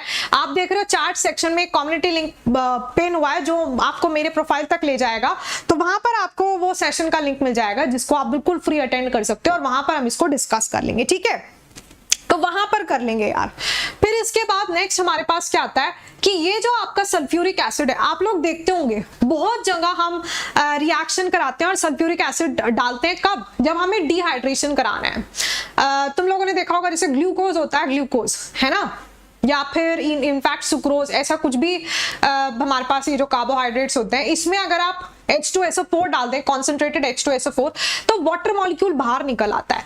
जैसे यहाँ पर ये रिएक्शन देखो, यहाँ पर आपका ये रिएक्ट कर रहा है कॉन्सेंट्रेटेड H2SO4, इसको बिल्कुल डिहाइड्रेट कर दे रहा है। इसका मतलब यहाँ से ये सारा वाटर इसके अंदर से अब्सॉर्ब, मतलब वाटर मॉलिक्यूल बाहर निकाल देगा, उसको एलिमिनेट कर देगा और आपका ऐसा बाहर कौन आ गए, water molecule. So it is a very strong dehydrating agent, क्योंकि ये क्या करता है, ये आपका H2O को कंप्लीटली रिमूव कर देगा। फिर इसके बाद हमारे पास क्या आता है कि यार ये जो है आपका it is a good strong, मतलब it is a good oxidising agent. अच्छा ऑक्सीडाइजिंग एजेंट क्यों है, ऑब्वियसली यार बहुत स्ट्रॉन्ग एसिड है, जैसे नाइट्रिक एसिड होता है, सो it is also one of the strong acid. और यहाँ पर जब ये कॉपर के साथ रिएक्ट कर रहा है, देखो इसने इसको ऑक्सीडाइज कर दिया, ये कॉपर 0 से +2 ऑक्सीडेशन स्टेट में आ गया, कार्बन 0 से +4 में आ गया, तो ये सबको ये ऑक्सीडाइज करेगा। बाय प्रोडक्ट में हमेशा, क्योंकि सल्फ्यूरिक एसिड है H2SO4, तो बाय प्रोडक्ट में हमेशा सल्फर डाइऑक्साइड यानी कि SO2 और वाटर मॉलिक्यूल आपको मिलता है। क्या क्या मिलता है, SO2 और H2O। अंडरस्टूड दिस मच, यहां तक आप लोग को बात क्लियर है। फिर यार उसके बाद हमारे पास क्या होता है, अच्छा इससे पहले ये वाली बात हम लोग पढ़े, एक इंपॉर्टेंट बात यार हम लोग पढ़ते हैं which is very very very important, और जो क्या है आपके पास कि यार H2SO4, ये जो आपका H2SO4 है, H2SO4 बनने का प्रोसेस जिसको हम क्या बोलते हैं, कॉन्टैक्ट प्रोसेस, बहुत important. So this is one very very popular question, लिख लेना हेडिंग कॉन्टैक्ट प्रोसेस। वो डायरेक्ट ये पूछ लेता है कि बताओ सल्फ्यूरिक एसिड को कौन से प्रोसेस से प्रिपेयर किया जाता है, तो उसके लिए हम क्या यूज करते हैं, कॉन्टैक्ट प्रोसेस यूज करते हैं for the preparation of H2SO4। यहां से हमारे पास क्या बनता है, H2SO4 बनता है। तो देखो यार जैसे आपका सल्फर है, ऑक्सीजन के साथ रिएक्ट करा दो तो यहाँ पर आपके पास SO2 बनेगा। यही जो हमारा SO2 है, अगेन यहाँ पर ये जो आपका SO2 बना है V2O5 यानी कि वेनाडियम ऑक्साइड के प्रेजेंस में वापस से जब इसका आप कंबशन कराओगे, यानी कि जब इसका कंप्लीट कंबशन हो जाएगा in the presence of V2O5 vanadium oxide, जो बहुत इंपॉर्टेंट बात है, ये अलग से भी पूछ लेते हैं कि बताओ कौन सा कैटलिस्ट यहाँ पर यूज हो रहा होगा, तो V2O5 यहाँ पर यूज होता है। इसकी प्रेजेंस में किसमें कन्वर्ट हो जाएगा, SO3 में, और इसका जब हम हाइड्रोलिसिस कराते हैं या फिर जब आप इसको H2SO4 की प्रेजेंस में रिएक्ट कराओगे तो यहां से हमारे पास क्या बनता है, ओलियम बनता है H2S2O7। ओलियम कुछ नहीं, एसिड ही अभी जो पीछे पड़ा उन्हीं में से एक है। अब फिर यहाँ पर इसका हाइड्रोलिसिस करा दो आप H2S2O7 प्लस H2O, तो आपके पास सल्फ्यूरिक एसिड बन जाता है। तो देखो एंड प्रोडक्ट क्या है, H2SO4 है। तो ये कॉन्टैक्ट प्रोसेस होता है। एनसीईआरटी ओपन करोगे तो इसका ऐसा बड़ा बड़ा चैम्बर बना के पूरा उन्होंने रिएक्शन कर कर दिखाया, पर वो कोई काम नहीं है हमारा वो स्ट्रक्चर वक्चर, ठीक है। आपको बस कॉन्टैक्ट प्रोसेस में जो सीक्वेंस ऑफ रिएक्शंस है वो पता होना चाहिए कि कौन कौन सी आपकी यहाँ पर रिएक्शंस हो रही हैं, किसके बाद कौन सा रिएक्शन आएगा। H2S2O7 को ओलियम कहते हैं। दिस इज एक इंपॉर्टेंट बात, वो डायरेक्ट पूछ सकता है यार बताओ H2S2O7 कौन होता है, या फिर ओलियम का आप बताओ कि क्या होता है, ठीक है। इसी के साथ साथ ये आपका एक स्ट्रॉन्ग एसिड तो है ही, it is a very strong acid. और कैसा एसिड है? डायप्रोटिक एसिड है। इसका मतलब यहाँ पर जो आपका H2SO4 होता है वो इस तरीके से H2SO4 से पहले स्टेप में क्या करेगा? पहले स्टेप में H पॉजिटिव आयन देगा और HSO4 नेगेटिव बनेगा आपके पास। यहां पर क्योंकि एसिड से टूटकर उसका रिस्पेक्टिव प्रोटॉन आया है, तो ये जो फर्स्ट स्टेप में डिसोसिएशन हुआ है इसको हम क्या बोलते हैं? आयनाइजेशन कांस्टेंट ऑफ एसिड, या फर्स्ट आयनाइजेशन कांस्टेंट आप इसको बोल सकते हो। और फिर HSO4 नेगेटिव वापस से आपका टूटकर ऐसा H positive plus SO4 2 negative ion देता है। ये आपका Ka2 है, यानी कि सेकंड डिसोसिएशन कांस्टेंट है। ठीक है, this is your second dissociation constant. अब आप लोग मेरे को बताओगे तो यार ये डायप्रोटिक तो हो ही गया, क्योंकि देखो ना ये 2 स्टेप में आपका जो है प्रोटॉन लूज कर रहा है। अब आप मेरे को एक बात बताओगे कि यहां पर आपके पास सुनो सुनो सुनो सुनो सुनो, क्या था? क्या क्या क्या? हाँ, Ka1 और Ka2, ये जो हम लोग बात कर रहे हैं ना इसकी, Ka1 और Ka2, इनमें ज्यादा कौन होगा? Ka1 और Ka2 में ज्यादा कौन होता है? कौन सा वाला ionisation constant will be greater? बता सकते हो आप?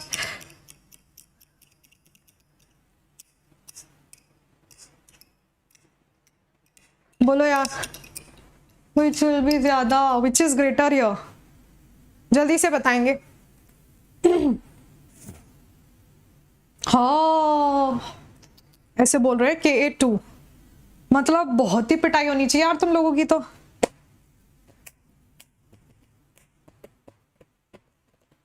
Very good, very good. अच्छा, क्यों लगता है आपको बाय द वे? थोड़ा सा आप इस पर थोड़ा सा अपनी फीलिंग जाहिर करेंगे, मतलब थोड़ा सा अपनी भावनाओं को प्रकट करिए कि ऐसा क्यों हो रहा है। आपको क्यों लगता है कि यहाँ ऐसा होगा कि आपका Ka2 ज्यादा होगा? अरे यार, Ka1 विल बी काफी ज्यादा एज कंपेयर टू Ka2। यार Ka1 तो बहुत ज्यादा होगा, ये वाला आयनाइजेशन कांस्टेंट बहुत ज्यादा होगा, क्योंकि यहाँ से प्रोटॉन बहुत आसानी से मिल सकता है। अच्छा एसिड है, स्ट्रॉन्ग एसिड है, स्ट्रॉन्ग एसिड है, स्ट्रॉन्ग इलेक्ट्रोलाइट है, आसानी से डिसोसिएट होकर एक इलेक्ट्रॉन लूज कर देगा। बट सेकेंड स्टेप में क्या है? उसके ऊपर ऑलरेडी क्या आ चुका है? नेगेटिव चार्ज आ चुका है। ठीक है, और उससे आप क्या करना चाहते हो?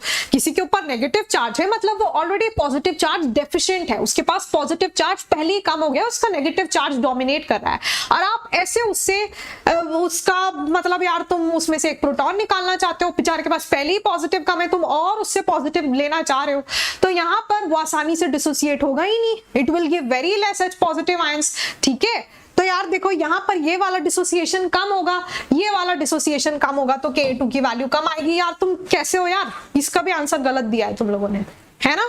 और एक ने नहीं, लाइन से सब ने, मतलब almost how many of you, so many of you replied, और एक साथ सब ने मैम Ka2। क्यों? अच्छा लगा, है ना? Ka2 बोलने में अच्छा लगता है, कुछ भी, है ना? है ना? असली मजा तो तुम लोग को ऐसे ही आता है ना? देखो तुम लोग हमेशा फंस जाते हो, वैसे कोई भी मैं क्वेश्चन पूछूं उसमें तुम्हारे आंसर ऐसे ही होते हैं। Anyways, so we are done with this. और इसी के साथ साथ यहां पर क्या होता है कि ये जो आपका H2SO4 है ना, काफी सारे वॉलेटाइल एसिड्स के प्रेपरेशन में भी काम आ जाता है। यानी कि जैसे हम लोगों के पास क्या बोलते हैं, जब आप लोग किसकी बात करते हो, किसकी बात करोगे यार? H2SO4 की बात चल रही है यहाँ पर, और तो किसी की चल भी नहीं रही, है ना? तो जब ये जो H2SO4 है ये आपका लेट्स से NaCl के साथ रिएक्ट कर जाए, या फिर आपका जो H2SO4 है किसके साथ रिएक्ट कराओगे? NaOH के साथ रिएक्ट करा दो, है ना यार? ये जो आपका किसके साथ? NaNO3 सोडियम नाइट्रेट, NaNO3 के साथ जब ये रिएक्ट करता है तो किसका फॉर्मेशन होगा? यहाँ Na2SO4 बनेगा, यहाँ भी Na2SO4 बनेगा, और तो कुछ बन भी नहीं सकता, और क्या बन जाएगा? HCl, और यहाँ पर क्या बनेगा?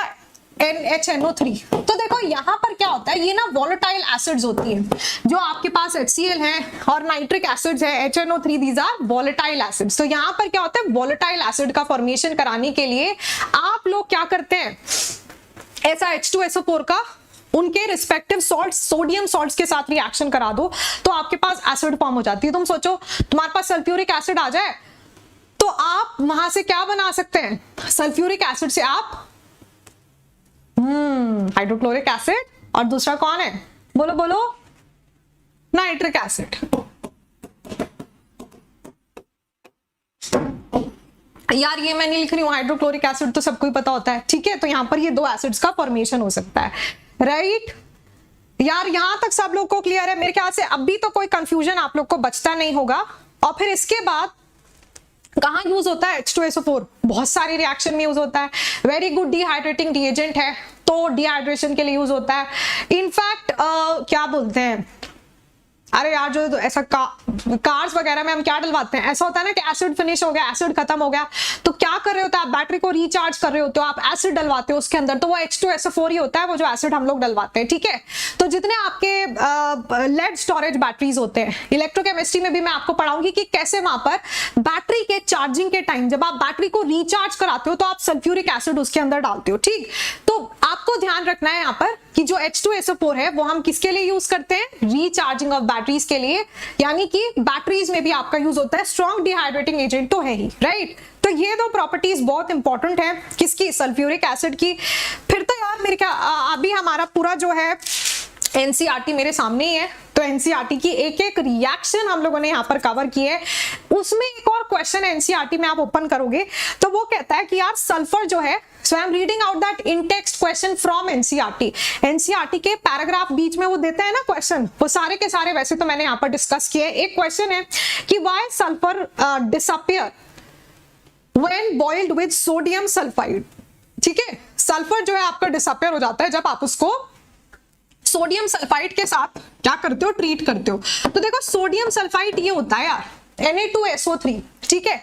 इसको जब हम सल्फर के साथ ट्रीट करते हैं तो हमारे पास Na2S4O6 इसका फॉर्मेशन होता है, Na2S2O3 ये आपका कंपाउंड बन जाएगा। This is sodium thiosulphate, this is what, sodium thiosulphate. इसीलिए आपका सल्फर गायब हो जाएगा जब ये इस तरीके से सोडियम थायोसल्फाइड के साथ रिएक्ट करता है।